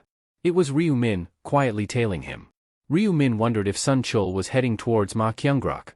10 minutes earlier, Ryu Min had been reviewing his stats window while Ryu 1 was asleep on the bed nearby. The display indicated that he needed to focus on the target he wished to track. He visualized Sun Chul in his mind and spoke his name. The window confirmed the name and face, and then indicated that the target's location was now being tracked. The screen showed the target was just 9 meters away. As the distance on the display suddenly shifted to 23 meters, then 56 meters, Ryu Min realized Sun Chul had likely taken the elevator, based on how quickly the numbers were changing. Ryu Min grew curious about Sun Chul's early morning destination, suspecting he might be heading toward Ma Jiangrok. Not wasting a moment, he quickly slipped into his jacket and dashed out the door, determined to confirm his hunch. He felt fortunate that he had decided to track Sun Chul down right after his return. Overhead, thick clouds obscured the full moon, blocking its light from piercing through. Ma Jiangrok, meanwhile, was gazing up at the overcast sky, thinking it was an ideal night for a pursuit. However, he chose to remain still for the moment, as he needed to receive Sun Chul's report. He mulled over how Black Scythe had clinched first place in both the initial and second rounds, wondering what kind of player could stay so enigmatic and yet so dominant. His fingers drummed restlessly on the arm of the couch. The thought of Black Scythe's ranking clearly unsettled him. He began to speculate whether Black Scythe would have targeted his subordinate. If so, Ma Jiangrok knew that such a move would be a direct challenge to him. And he was not the type to tolerate such defiance lightly. His expression remained stern and focused. He had no intention of allowing anyone, not even the player ranked first, to stand in his way. A sense of tension filled the room as he considered the possibilities. Outside, a figure stood by the door, finally knocking. Sun Chul's voice came through, asking if he could enter. Ma Jiangrok gave a nod of assent, inviting him in. Rising to his feet, Ma Jiangrok greeted Sun Chul, who immediately expressed his gratitude. "It's all thanks to you, President Ma, that we're even meeting again," Sun Chul said respectfully. President Ma, wearing a faint smile, replied, "I've done nothing, we weren't even in the same region." Sun Chul bowed slightly, his tone earnest as he added, "Just knowing you're out there inspires me." President Ma chuckled softly, amused by Sun Chul's flattery. "You have a talent for saying the right things," he observed. "It's not flattery," Sun Chul replied with sincerity. "It's the truth." He then congratulated Ma on making it through the round. President Ma shrugged, brushing it off. "Round 2 was a breeze, a walk in the park," he said. Sun Chul, however, continued to praise him, this time for his advancement to a new class. Ma responded humbly, "Just luck, that's all." But Sun Chul insisted, securing second or third place is no small feat, even luck is a skill in itself.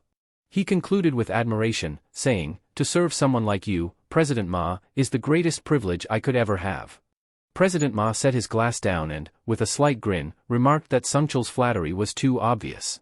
He guessed that Sun Chul needed something from him. "So," he asked, "am I right in sensing that you have a favor to ask?" Feeling anxious, Sun Chul hesitated before asking how President Ma had obtained an advancement item. President Ma waved it off, saying it wasn't a big deal. "The item just dropped while I was hunting monsters," he replied casually. What he didn't reveal was that the random rune fragment he acquired had been a result of his Dark Knight rune. He recalled that the angel had told them to check their inventory to see a gift she had prepared. That was when he found the Dark Knight rune, which not only boosted all of his stats but also cloaked his weapon in a dark aura that inflicted extra damage on opponents. When he checked his inventory, he noticed that upon reaching level 10, the rune would automatically advance him to the unique class of Dark Knight. Even though he appeared puzzled by this, he quickly understood the significance of the item. He realized he had gotten extremely lucky to receive such a powerful, cheat-level item in the first round. But despite his good fortune, he kept this information to himself, even from trusted subordinates whom he considered family. He knew well how quickly people could change when it came to matters of power and advantage. Shifting the conversation, President Ma's tone turned serious as he asked directly, "Who injured you? Was it Black Scythe?" Sun Chul seemed startled by the assumption and quickly corrected him, explaining that Black Scythe had actually saved his life. Curious, President Ma urged him to elaborate. He asked if pursuing the actress, Erin, had led to his near-death experience. Sun Chul admitted that they might have died if Black Scythe hadn't intervened. He explained further, Erin might have survived, but she would have been left with psychological scars too severe to continue her career in the entertainment industry. President Ma nodded, his interest piqued. The story was turning out to be more complicated than he initially thought. President Ma seemed to be deep in thought. He had nearly lost a valuable subordinate, and it had almost jeopardized his business interests. Breaking the silence, President Ma asked about the fate of the thugs involved, assuming they had been killed. Sun Chul clarified that while Black Scythe had inflicted agonizing pain on them, it wasn't fatal. Curious, President Ma asked why Black Scythe had spared them.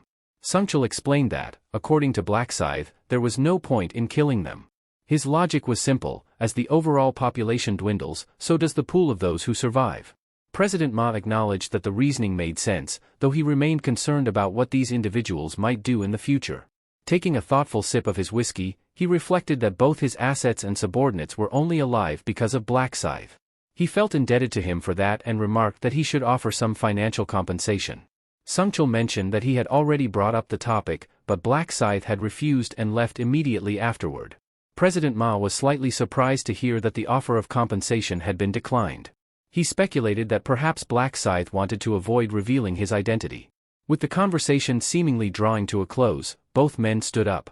President Ma described Black Scythe as a cautious individual. He instructed Sungchul to express his gratitude if he encountered Black Scythe in the next round, genuinely appreciating the man who had kept both Aaron and Sungchul alive. Sungchul promised he would convey the message.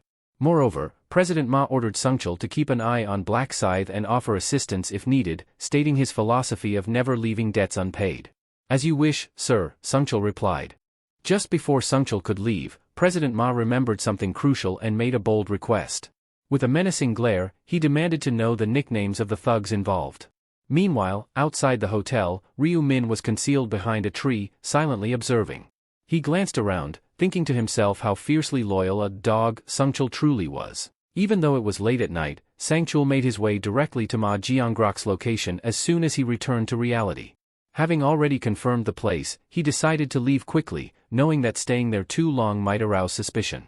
He called a cab and, while waiting, couldn't help but notice a peculiar coincidence. CO Aaron, a celebrity backed by Jiangrok, happened to live in the same apartment complex as he did. He recalled to himself that he needed to thank his younger brother. If they hadn't handed out rice cakes, he would never have crossed paths with Aaron or uncovered the connection between Sungchul and her. Just as he was about to open the taxi door, he had a sudden thought: perhaps he could use this neighborly relationship to his advantage to gain Jiangrok's trust. Still, he needed to decide whether bringing Jiangrok into the fold for the 20th round was the right move. He was well aware of Jiangrok's possession of the Dark Knight rune, a powerful item that essentially functioned like a cheat. However, he also knew its limitations. Without an advancement rune, Jiangrok would have to progress as a basic knight first. Moreover, to unlock the true potential of the Dark Knight, like the Dark Aura ability, Jiangrok would need to accumulate dark mana, a unique type of energy that couldn't be obtained through conventional means. It seemed suited for someone with a twisted hobby, like Jiangrok. Ryu Min mused that having a comrade with a psychopathic streak could be dangerous. For now, he decided to keep Jiangrok as a potential candidate but planned to exploit his usefulness as much as possible. He also noted that there were other promising players, like a girl he had seen with a unique green energy aura. Upon reaching his apartment, Ryu Min resolved to head out at dawn to begin his work. Later that day, at a local convenience store, the cashier seemed conflicted, clearly worried about something. He was anxious, fearing that their sales might plummet by 50%. Just then, his daughter arrived. He greeted her with a warm smile. Juri asked her father why he seemed so troubled. He explained that the store's lottery ticket sales had come to a complete halt. Curious, Julie asked why this had happened so suddenly. Her father sighed and told her that while the government had provided a reasonable-sounding explanation, it seemed like they were blaming the players for the downturn. The government admitted that they had no way of gauging the skill levels of the players. Julie recalled reading about a man who had won the lottery 4 times in a row. Her father sighed and added that rising labor costs and rent were already making things tough, and now he wasn't sure how to manage. Julie tried to reassure him, saying she would help out as soon as she graduated. She even wondered aloud whether taking on a part-time job would help them make ends meet. Her father quickly dismissed the idea, urging her to focus on her studies instead. He promised to handle the financial worries himself, reminding her that her goal of becoming a doctor was more important. Praising her for her good grades, he asked if she still planned to go to college. Julie hesitated, then confessed that she had given up on that dream. She explained that, in light of the current situation, education seemed pointless. Her father, seeing her determination, gave in. He admitted that the uncertainty of the next round was weighing heavily on him and that money was not the main concern. Apologizing for being so distracted lately, he admitted he had a lot on his mind. Julie squeezed his hand and assured him there was no need to apologize. She smiled warmly and told him she was okay, saying, "Guess what? I made it through the second round and even got myself a class." Her father looked at her with surprise and curiosity. Julie raised her hand in front of his forehead, and suddenly, green circles of light began to glow around her. Her father stared in astonishment as his body started to emit a faint green glow. He asked, bewildered, "What did you just do?" Julie grinned and explained, "It's a skill called Bless that I got when I earned the buffer class. It slightly boosts your stats and has a refreshing effect." Her father's face lit up with joy as he felt a rush of energy coursing through him. He praised her for her skills, saying he truly did feel more invigorated. Julie promised she would use this skill on him regularly to help him feel better. Encouraging him to lift his spirits, she gave him a playful nudge. Just then, the door to the convenience store swung open. A man stepped inside. Julie noticed the recognition in her father's eyes. She leaned in closer and whispered, "Dad, do you know that man who just walked in?" Her father nodded slightly, his expression a mix of curiosity and caution. The man was none other than Ryu Min, who had just entered the store, seemingly aware of the attention he was drawing. Julie's father informed her that the man who had just walked in was the first-place winner, the one who accurately picked the winning numbers on every tickets. As he approached the counter, Ryu Min greeted him with a familiar smile, asking if he remembered him. He continued, mentioning that he was the person who had bought 101 lottery tickets. Recognizing him, the man at the counter nodded and asked why he had come back. Ryu Min's expression shifted, and he took a deep breath before speaking. Apologizing, he admitted he had seen the news about how the sale of NATO lottery tickets had been halted after he won first place twice. "I didn't mean to cause any trouble for your shop," he said sincerely, "and I'm truly sorry for any harm I've unintentionally caused." Julie observed the entire interaction, noticing the genuine regret in his tone. The shopkeeper reassured Ryu Min, saying, "It's not your fault. We'll manage, even without the lottery sales." However, Ryu Min continued, rummaging through his bag as he spoke, "I know it's not entirely my fault, but I still feel responsible. I want to help in some way, even if it's just a small gesture." He pulled out an envelope and slid it across the counter. The shopkeeper glanced at the envelope, puzzled, and asked, "What's this?" Ryu Min calmly replied, "There's 10 million won in there." Both Julie and her father were shocked by the amount. The man quickly refused, but Ryu Min insisted, urging them to accept it. Before they could respond, he turned and left the store. Staring at the envelope, Julie's father seemed overwhelmed by the sudden offer. Without hesitating, Julie volunteered to return it. Taking the envelope, she dashed out of the store, calling out for Ryu Min to stop. He paused and turned to face her, his expression curious. As she caught up, Julie introduced herself, noting that they were in the same class. Ryu Min raised an eyebrow, feigning surprise. "I'm sorry, I'm not great with faces," he replied, clearly lying. He knew exactly who Julie Min was, the daughter of the convenience store owner, and someone with the unique buffer class. Still, he maintained his polite demeanor as if meeting her for the first time, masking his awareness with a well-practiced calm. When Ryu Min first realized that Julie had been in his class in the past, he was genuinely taken aback, feeling as if fate had intertwined their paths for a reason. He had originally approached her under the guise of coincidence, aiming to subtly persuade her to see things from his perspective. Julie, sensing his intentions, invited him to talk privately. Ryu Min agreed, and soon they found themselves sitting on a park bench under a clear, brilliant blue sky. Julie handed the envelope back to him. "Is this the money I just gave you?" he asked, raising an eyebrow. Julie firmly insisted that he take it back, saying, "We can't accept such a large amount." Ryu Min knew that 10 million won was indeed a significant sum, and he had anticipated they might refuse it. He had given it with this in mind, aware that Julie was the type who could not tolerate any debt, regardless of her situation. Holding the envelope, she added with a sigh, "Just take it, my arm is starting to hurt." Ryu Min, however, declined, explaining, "I feel responsible for any trouble I've caused, which is why I offered it in the first place. It's the least I can do to ease my conscience." Julie countered, saying, "But that's way too much." Ryu Min responded calmly, "No matter the amount, I still want you to accept it. If you don't, it'll bother me for a long time." Julie protested again, "It's too burdensome and excessive." Ryu Min smiled slightly, knowing this was precisely why he insisted on giving it to her. He suggested she send a message to the store owner, adding, "To me, it's not that much money, so please don't feel pressured to refuse it." Julie shot back, "Why are you always so stubborn?" Just as Ryu Min stood up to leave, she called out, "Wait." She continued, "I'll take 1 million won, but 10 million is far too much." Ryu Min paused, intrigued, and asked, "And how can you make that decision for him? You should talk to the owner." Julie replied, "Trust me, my father would find accepting such a large amount awkward." Ryu Min feigned surprise. "Your father owns the convenience store," he said, tilting his head. "I had no idea."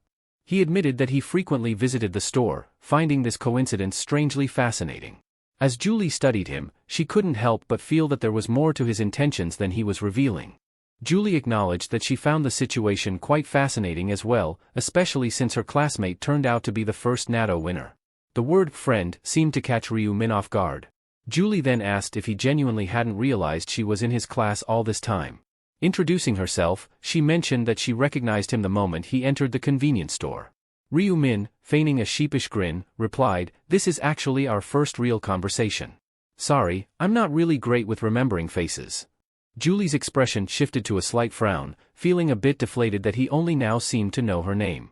Noticing her reaction, Ryu-min quickly apologized again. Julie blushed, remaining silent, while Ryu-min felt a twinge of guilt for pretending not to know her, though he knew he needed to act this way to keep her intrigued. Julie stood up and firmly reintroduced herself as Julie Min, stepping closer to him. "That's my face," she stated, her eyes meeting his. "Will you remember it now?" Ryu-min smiled warmly and nodded, his expression sincere. Julie's cheeks reddened further, and she found herself momentarily speechless, realizing how peculiar it felt to be formally introducing herself to a classmate so close to graduation. Sensing her unease, Ryu-min gently said, "I knew who you were, at least a little. And graduation doesn't have to mean losing contact." He then asked for her phone number. Julie, caught off guard, hesitated. "Is it wrong to ask?" he inquired with a playful smile. "I don't think it's strange to ask a classmate for their number." Blushing, Julie nodded and reached for his phone, quickly typing in her number before handing it back. "Thank you," Ryu-min replied, adding, "It seems like fate brought us together, so we should stay in touch." Julie stammered a bit before agreeing. Ryu-min then mentioned he needed to leave, explaining that he had something urgent to attend to. As he walked away, Julie realized she still held the envelope. She called after him, "Wait," but he simply waved back, continuing on his way without turning around. In the end, Julie couldn't bring herself to return the envelope. Her thoughts drifted to how Ryu-min had asked for her number, causing her face to flush as she clutched her chest, her heart still racing. She knew he only intended to be friends, but her feelings for him were too overwhelming to control. She thought back to when they had first met by chance. She had witnessed something involving him and had reported it to the police, feeling compelled to see the matter through, unsure whether she had done the right thing. Wanting to ensure he got home safely, she had decided to follow him. But when she saw him carrying on with his part-time job as if nothing had happened, she realized he was much stronger than he appeared. That was the moment she first became intrigued by him. However, she lacked the courage to approach him. As time passed, her feelings grew stronger, making it even harder for her to confront him directly. She never expected that they would meet again like this. Julie decided to be brave this time, considering it a rare opportunity that fate had handed her. With the envelope of 10 million won still in her pocket, she could no longer pretend she didn't know him. She wondered if she should invite him to dinner and smiled to herself. Meanwhile, Ryu-min was lying in bed, texting. Julie had just invited him to lunch. He replied that he was free and offered to cover the cost, but Julie insisted on paying. He hadn't expected her to be so quick to offer to buy him a meal. He had assumed she might feel indebted to him. This development was promising. It would be easier to make her an ally if they naturally became friends. He decided that, come the 20th round, he would make sure to save her. As Ryu-min emerged from his room, Ryu-won was sitting on the couch. "Where are you headed?" Ryu-won asked. Ryu-min replied, "I'm meeting a friend." "A friend?" Ryu-won watching TV. "Is this friend a woman?" Ryu-min smirked and asked, "Why, can't I meet women?" Ryu-min casually mentioned to his younger brother, Ryu-won, that he would be heading out for lunch. Ryu-won, surprised, quickly realized that his brother might be going on a date. Later, at a steakhouse, Ryu-min and Julie met up. As they settled down, Ryu-min asked if she liked steak. When Julie replied that she did, he encouraged her to eat plenty, causing her to blush. She found it hard to believe that she was sharing a meal alone with him, one of the best days she could remember. For a while, they ate in silence, and Julie felt the atmosphere growing awkward. Feeling the need to break the ice, she asked about his 4 consecutive natto lottery wins.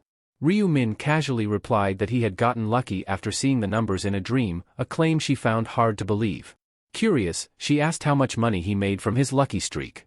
He joked that he wouldn't have to worry about money for the rest of his life but added more seriously that his real concerns were more about survival than wealth. Julie then shifted the conversation to their experiences in the first round of the game.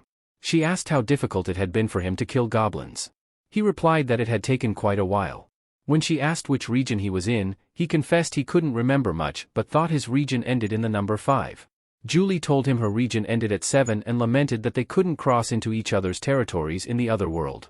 Ryu Min reassured her, explaining that as the number of survivors decreased, the regions would eventually merge.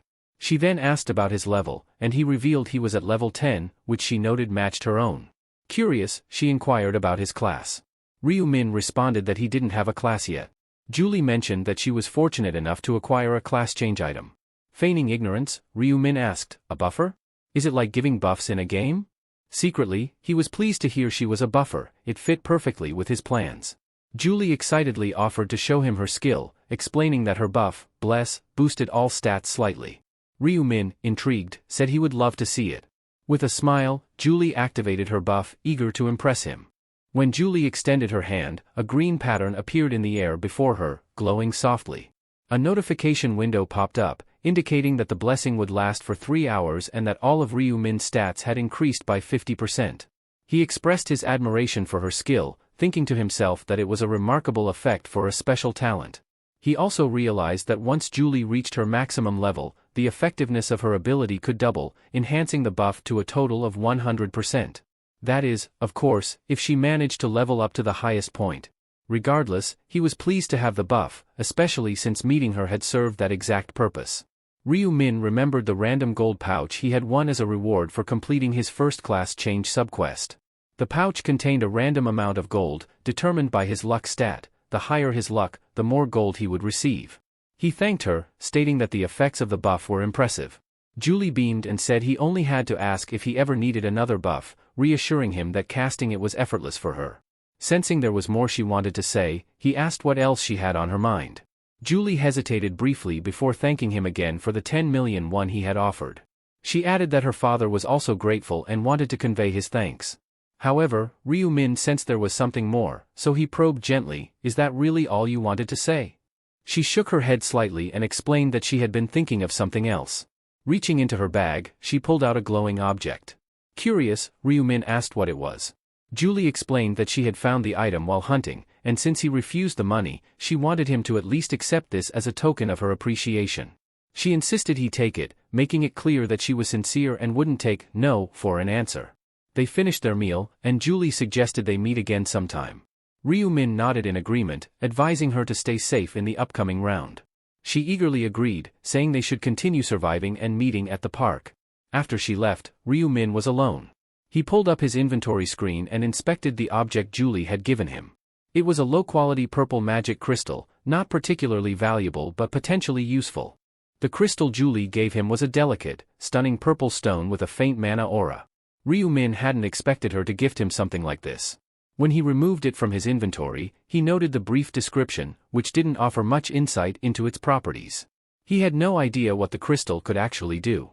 However, he knew that at level 20, the combination function would unlock, allowing players to fuse magic crystals with weapons, and he suspected that this particular item would be of great value at that point. The combination feature would not only allow him to merge the crystal with a weapon, but also grant additional enhancements. There were 7 types of magic crystals, each with a different color representing a specific attribute: red for damage, orange for strength, yellow for luck, green for dexterity, blue for intelligence, dark blue for damage reduction, and purple, the rarest of all, for boosting all stats. The purple crystal had the lowest chance of appearing, making it incredibly valuable.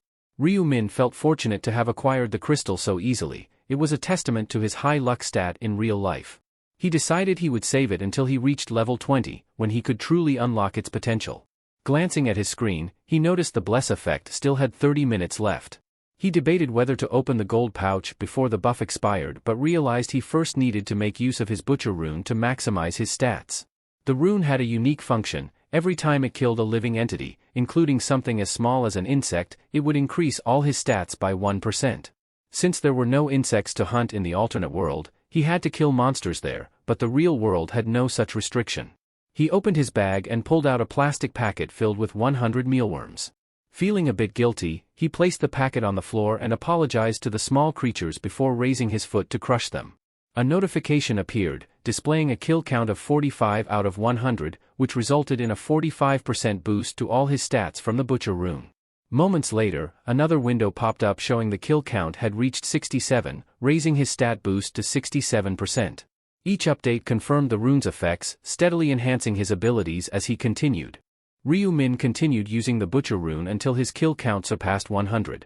With that, the rune's effect maximized, boosting all his stats by 100%. Opening his status window, he noticed his luck stat had climbed to 45 points. Feeling confident about his chances, he decided it was the perfect time to use the random gold pouch he had stored in his inventory. The random gold pouch was a rare consumable item, capable of yielding anywhere from 1 to 9,999 gold, but it had to be used before the next round. The amount received was directly influenced by the user's luck stat, so with his current luck boost, Ryu-min felt optimistic. He had used similar pouches before, and his luck had usually netted him between 300 to 600 gold. This time, however, he hoped for an even better outcome. He held his breath and used the pouch, his eyes locked on the notification window that appeared.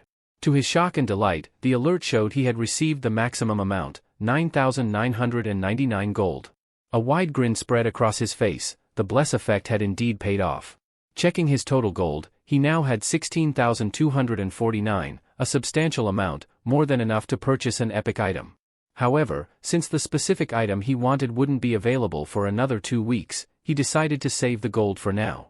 Back at the apartment, Ryu-min announced his return. His younger brother, Ryu-won, looked up from his smartphone and eagerly approached him. "So, how did your date go?" Ryu-won asked, a mischievous glint in his eyes. Ryu-min gave him a puzzled look. "What date?" he replied, pretending not to understand. "You know, with that girl you were meeting," Ryu-won teased. Ryu-min waved him off. "Stop talking nonsense. What did you have for lunch?" Ryu-won shrugged. "Just ordered black bean noodles." Ryu-min chuckled. "You should have treated yourself to something better." Ryu-won frowned, confused. "What's wrong with noodles? I felt like eating them." Ryu-min nodded thoughtfully, remembering that just a month ago, they could barely afford such small luxuries. It was a reminder of how quickly things could change. As Ryu-min reflected, he remembered his recent investment of $150 million in Bitcoin. Predicting a market crash in 2 weeks, he planned to cash out just in time, similar to his past financial maneuvers. His attention shifted when a sleek car on television caught his eye, prompting him to realize he needed a driver's license. He decided to take the written exam, wondering how many times he'd attempted it in the past. Approaching it with a casual attitude, he completed it quickly. The proctor, puzzled by the speed, checked the computer and was surprised to see that Ryu-min had scored a 95. While he had expected to pass, there was a delay, and he had to wait 4 days to receive his license. After getting his license, Ryu-min bought a supercar, a Lamborghini Aventador. It was the car he always wanted. Ryu-min asked how long it will take to deliver the car. The man told him it will be delivered within a month. Finally, the moment arrived, and as he held his smartphone, he decided it was time to exit the Bitcoin market. Laughing while looking at his phone, Ryu-won noticed and asked if something good had happened. Ryu-min replied that he had just sold all of his Bitcoin. When Ryu-won asked how much it had grown, Ryu-min casually mentioned that the value had increased by $300 million. Ryu-won nearly choked on his coffee, stunned by the massive profit. He could hardly believe it. His brother's initial investment of $60 million had multiplied so dramatically. Just a month ago, he had tried to discourage him, and now the return was beyond his imagination. Ryu-min admitted he hadn't expected it to grow so large, though he had estimated it might reach around $280 million, based on his previous experience. When Ryu-won asked if he was withdrawing everything, Ryu-min confidently confirmed his decision. Ryu-won agreed that it was a wise move, though he seemed to anticipate something else. But then Ryu-min revealed it was time to start investing in stocks. Ryu-won's face fell, as he felt uneasy about his brother's new plan. He asked what his strategy was, given his lack of knowledge about the stock market. Ryu-min reassured him not to worry, saying he had seen it in a dream. Doubtful, Ryu-won asked if his brother had experienced another premonition, this time about stocks. Ryu-min described how his dream showed him that investing immediately would yield great returns. With no choice but to trust his brother's instincts, Ryu-won reluctantly agreed to support him. Although Ryu-min felt confident in his predictive abilities, he couldn't help but feel slightly annoyed by his brother's constant nervousness. Determined to proceed, Ryu-min decided to venture into the stock market. He chose a company valued at around $900 million, ranked 85th on the Kostak Index, Heavenly Demon Consulting Corporation, a subsidiary of Jeongrok. Despite its current obscurity, he knew that by the fourth round, the company would develop a unique system and experience rapid growth. Ryu Min reasoned that with such a high chance of success, there was no reason not to invest. He figured that securing shares and potentially gaining operational control as a major shareholder would allow him to exert significant influence. Confident in his strategy, he decided to invest $280 million to acquire a 31% stake in the company. Just as he was about to finalize the transaction, he heard his brother muttering a prayer, hoping the dream would come true. Amused by the sight, Ryu Min proceeded and completed the investment with a smile. As the sun had already set, Ryu Min realized he needed to go shopping. Even though it was past midnight, he opened the storefront window from his bed and began scrolling through the available items. Knowing he had some gold set aside for this purpose, he navigated to the equipment tab. He remarked on the convenience of using gold to purchase common skills and items. While most of the skills and items listed were of normal rank, he knew there was a way to obtain rare and epic items. The Today's Item feature allowed players to purchase a randomly rotating item daily. Typically, this unpredictability made it hard to get what one wanted, but Ryu Min's unique knowledge of the future gave him an advantage. He was aware that the legendary item he sought, the skeletal necklace, would be available that day. The skeletal necklace would remain active until the end of the round, providing a 3% boost to intelligence and a 1% increase in attack speed per enemy defeated, with a maximum of 25%.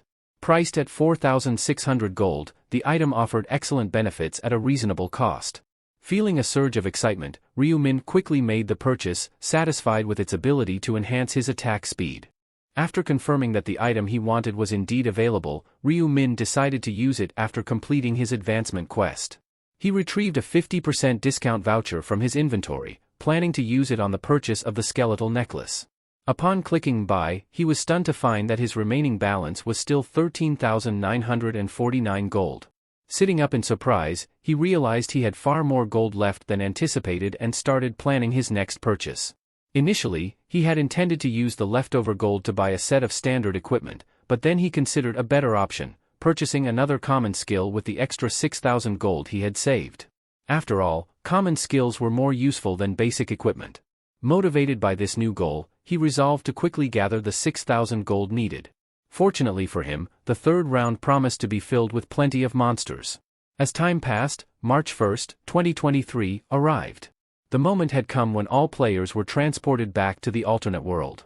Their bodies began to emit a yellow glow as their souls were pulled into the other realm. As expected, the day had finally come. Upon arrival, the players found themselves not in the familiar forest, but in a desolate village area. One player voiced their frustration at being drawn back into the strange world.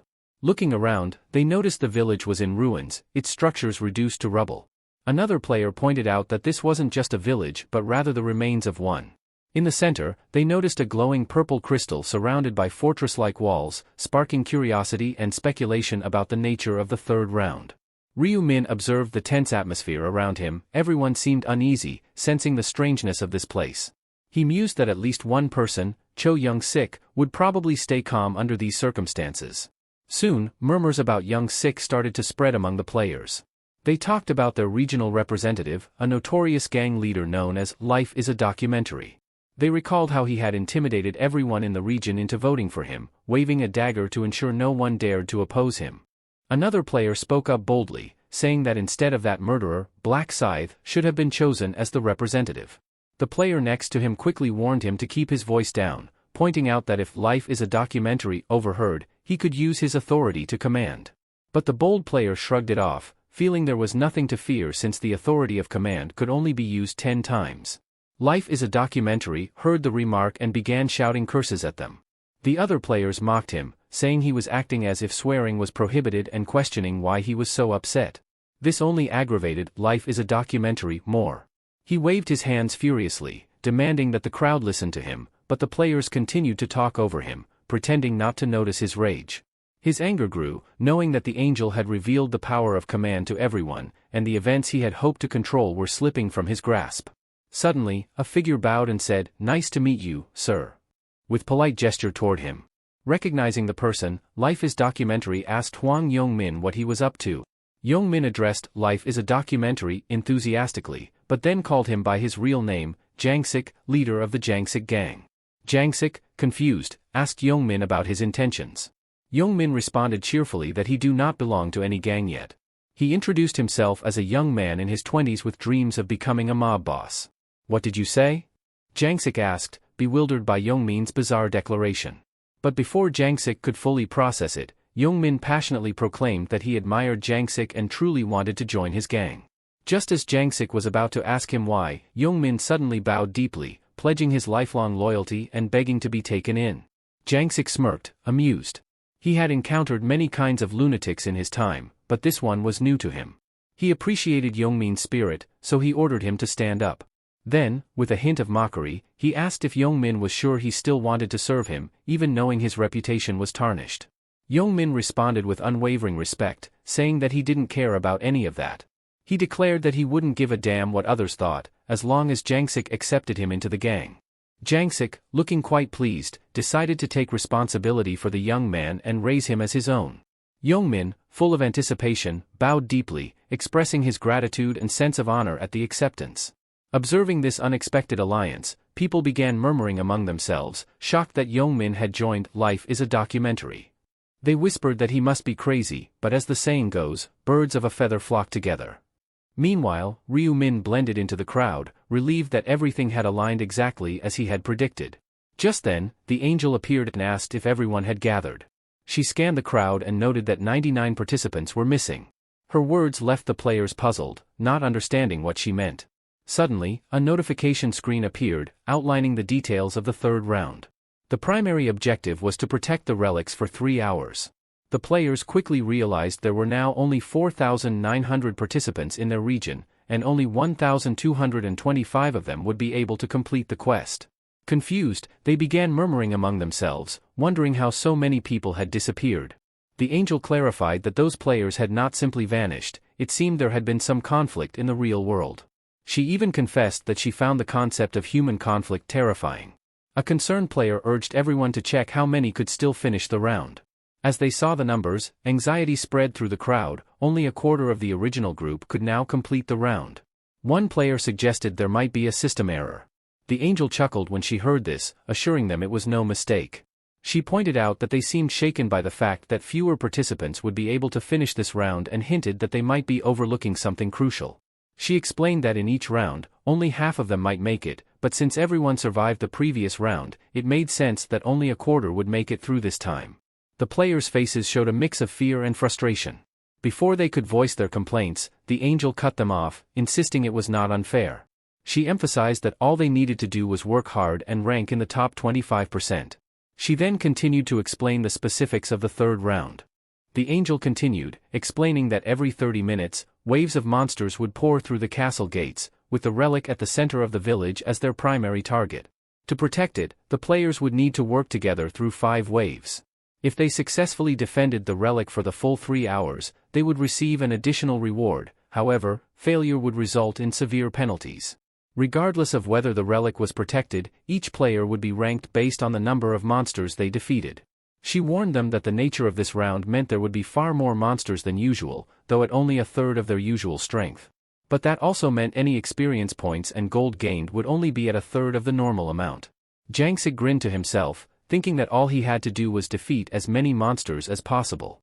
Holding the authority of command, he felt confident that this round would be straightforward. The angel then mentioned one more critical point she had almost forgotten.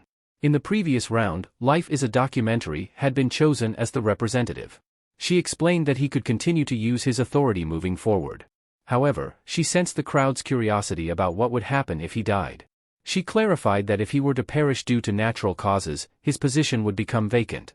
But what if another player were to kill him? She paused, letting the question linger. With a sly smile, the angel revealed that in such a case, the player who killed him would immediately become the region's new representative, inheriting his full command authority. At this revelation, several players began eyeing Jangsik with open hostility, their true intentions becoming clear. The angel clapped her hands, announcing that the first wave of monsters would arrive in 10 minutes. She encouraged the players to cooperate if they hoped to survive for 3 hours, adding with a grin, "Though I'm not sure if any of you will make it." Jangsik cursed loudly, feeling the threat of enemies lurking behind him. He was furious that the angel had exposed his precarious position. Sensing danger all around, he shouted for anyone loyal to him to get ready for battle. Jangsik pulled out his dagger, daring anyone to come at him. "I'll face you all head-on," he shouted defiantly. The players around him seemed ready to attack. But one of them pointed out, "He can only use the command authority 10 times. He's not as powerful as he thinks." Another player added, "If I understood the angel correctly, the person who kills him takes his place as the representative." A third player argued that maybe keeping him as their leader would be more beneficial, and the group hesitated. Then, they noticed Black Scythe stepping forward boldly. Jangsik, feeling uneasy, demanded, "What do you want, Black Scythe?" Black Scythe approached calmly, "Relax, I'm just here to talk. No need to be afraid." Jangsik scoffed, "I'm not afraid. Say what you came to say, but don't think I'll bow my head to you." Black Scythe nodded. "I have a proposal for you," he began. "I understand you're in a tight spot right now. Let me protect you." Jangsik was confused. "Protect me?" Black Scythe clarified, "I'll guard you, stop anyone who tries to kill you. Consider it a personal escort service, one-on-one." The players around them began to murmur, realizing that to take down Jangsik, they'd now have to face Black Scythe too. It left them unsure of their next move. Jangsik, noticing the change in their demeanor, was tempted to accept the offer. He knew the reputation of Black Scythe alone could make people think twice. However, he was aware that there was always a price. "What do you want in return?" he asked cautiously. Black Scythe smiled slightly. "Nothing much. Just that you follow my orders, all of them." The demand stunned Jangsik. "You want me to be your subordinate?" "Think of it as a partnership," Black Scythe replied, his tone even. Jangsik, still suspicious, questioned, "Why are you offering me this deal? What's in it for you?" Black Scythe gave a shrug. "I can't say. Just know that you'll need to obey without question." Jangsik didn't like the sound of that. He realized he'd be putting himself under Black Scythe's control without knowing his motives. Inside, he cursed the man, frustrated by the impossible choice he was facing. Jangsik hesitated, wondering what would happen if he refused the offer. He feared that rejecting it might provoke Black Scythe to attack him. Black Scythe, sensing his indecision, reminded him that others were waiting for his answer and pressed him to make a choice. After a moment of uncertainty, Jangsik finally declared that he would not accept the offer. Ryu Min had expected this outcome. He knew that someone like Jangsik would never swallow his pride so easily. The players around them began to mock Jangsik for his decision. He could have hunted in peace if he just accepted, one of them jeered. Another guessed that Jangsik had refused because he felt insulted at being asked to obey. They joked that his pride was worth more than his life, or maybe he just had no regard for the rest of the players. Everything was unfolding just as Ryu Min remembered from his past life. He knew Jangsik would always draw a clear line and refuse to submit. Black Scythe, appearing indifferent, replied, "Very well, your choice is made. I won't concern myself with whether you live or die." The players' excitement grew at the news that Black Scythe wouldn't interfere. Now, they could target Jangsik freely, and the prospect seemed to thrill them. For a brief moment, Jangsik felt a pang of doubt. Maybe he should have accepted the offer after all. But before he could dwell on it, a notification window flashed. Wave 1 was about to begin. Another message followed, instructing the players to guard the relic and prepare for the arrival of monsters. It also revealed that Wave 2 would start in 30 minutes, regardless of how many monsters were defeated. Someone in the crowd shouted for everyone to protect the relic. As the countdown began, Jangsik realized he couldn't rely on anyone here. They were all potential threats. He knew he had no choice but to fight alone. Jangsik noticed Black Scythe moving away from the crowd and wondered where he was headed. He watched as Black Scythe continued walking toward a deserted alley, prompting Jangsik to follow. He questioned whether Black Scythe planned to fight alone or head straight to the entrance. The first wave started almost immediately. The doors began to creak open slowly, revealing 49,100 players and 9,800 weakened goblins waiting on the other side. As the goblins, each with a fierce appearance, started pouring through the narrow doorway, a notification window displayed their numbers. Upon realizing the sheer number of monsters swarming into the village, Jangsik felt a surge of panic. The window also noted that, due to the nature of the round, the goblins' strength was reduced to just 1/3 of their usual power. The final message read, "Good luck to you all." Jangsik found the situation absurd. Deciding to observe from a safe distance, he quickly hid and ran up the stairs to get a better view. He wondered why Black Scythe wasn't moving. It seemed that Black Scythe intended to fight the goblins at the entrance alone. Jangsik noticed that the entrance, while narrow, was still wide enough to fit at least 10 goblins side by side. He questioned how confident Black Scythe must be to face them all by himself. Reaching the top of the stairs, Jangsik opened a door and peered down. As the goblins approached, he watched Black Scythe remain in position, seemingly unfazed. Jangsik thought the man must be insane, his level was certainly high, but facing so many enemies alone seemed reckless. He assumed Black Scythe was bluffing and that he'd retreat after a few moments of fighting. But then, to his surprise, Black Scythe charged forward and met the goblins head-on. With a swift swing of his scythe, he cut down several goblins in a single blow. Jangsik's attention was drawn to the ferocity of the attack. More goblins leapt towards Black Scythe, but he stood his ground, preparing to strike again. With incredible speed and agility, Black Scythe leapt into the air, slicing through the goblins with a precise counterattack. Jangsik finally understood the extent of Black Scythe's power. Seeing this, he wondered if it was because Black Scythe had already reached level 16. That strength certainly made sense now. Realizing this wasn't the best time to simply watch, Jangsik decided to focus on leveling up as quickly as possible to grow stronger himself. He turned his gaze toward the opposite side of the village, where he expected to see a fierce clash between the goblins and the players. Near the relic, the players had gathered, working together to protect it. They communicated with each other, shouting which entrance had been breached and where reinforcements were needed. Jangsik, emerging from his hiding spot, decided it was time to start taking down goblins. He viewed them as a way to gain experience points. As he charged toward a group of goblins, they immediately rushed at him. But before they could reach him, Jangsik sensed something behind him. He reacted instantly, striking first before it could do any damage. Grinning with pride, he was satisfied with his quick reflexes. Thanks to the rune of detection, he had anticipated their movements, believing this fight would be easy. Suddenly, Jangsik caught a glint of metal in his peripheral vision. He tried to dodge, but it grazed his ear. Realizing it was an arrow, he scanned the area, confused. He hadn't seen any goblins using bows. Furious, he searched for whoever fired it. Though he didn't know who it was yet, he swore to get revenge if he found out. Just then, he felt a sharp pain as another player stabbed him in the side. He groaned as the attacker shouted in triumph. Anger flared within him. Gritting his teeth, Jangsik grabbed the spear embedded in his body, yanking it to pull the player closer. With a swift motion, he plunged his dagger into the attacker's chest. "Die, you son of," he shouted, withdrawing the blade with a fierce snarl. Suddenly, Jangsik saw another arrow whizzing toward him. He froze momentarily, then turned to spot the archer who had fired it. The archer was positioned at a distance, preparing to launch another shot. Without hesitation, Jangsik grabbed the spear that had been used to stab him and hurled it with all his might. Before the archer could release the arrow, the spear struck him directly in the skull, causing blood to gush out.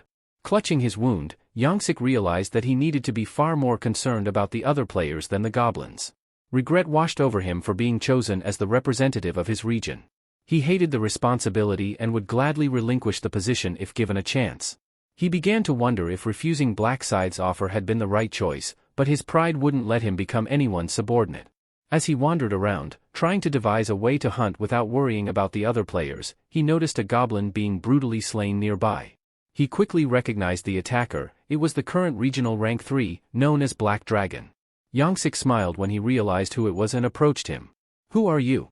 Black Dragon asked, noticing Jangsik coming closer with a dagger pointed in his direction. "You will defend me, from now on," Jangsik shouted, his expression fierce. He used his authority to command. Meanwhile, a notification screen appeared, indicating that his skeletal necklace granted a 25% increase in attack speed. Ryu Min, on the other side, continued his relentless slaughter of the goblins. Another notification screen popped up, showing that he had defeated 502 goblins with just over 100 remaining. 3 buffs had been awarded. The Butcher Rune's effect had doubled all his stats, and he received an additional 3.33 gold per kill. Ryu Min glanced at his status bar. He was nearing his goal of 2,000 gold. He grinned, knowing that reaching 2,000 gold in the second wave would be straightforward. He had already planned to purchase 2 common skills and save even more gold in the next round. We must conclude for today. If you enjoyed this part and want to see what happens next, please like and subscribe. Thank you.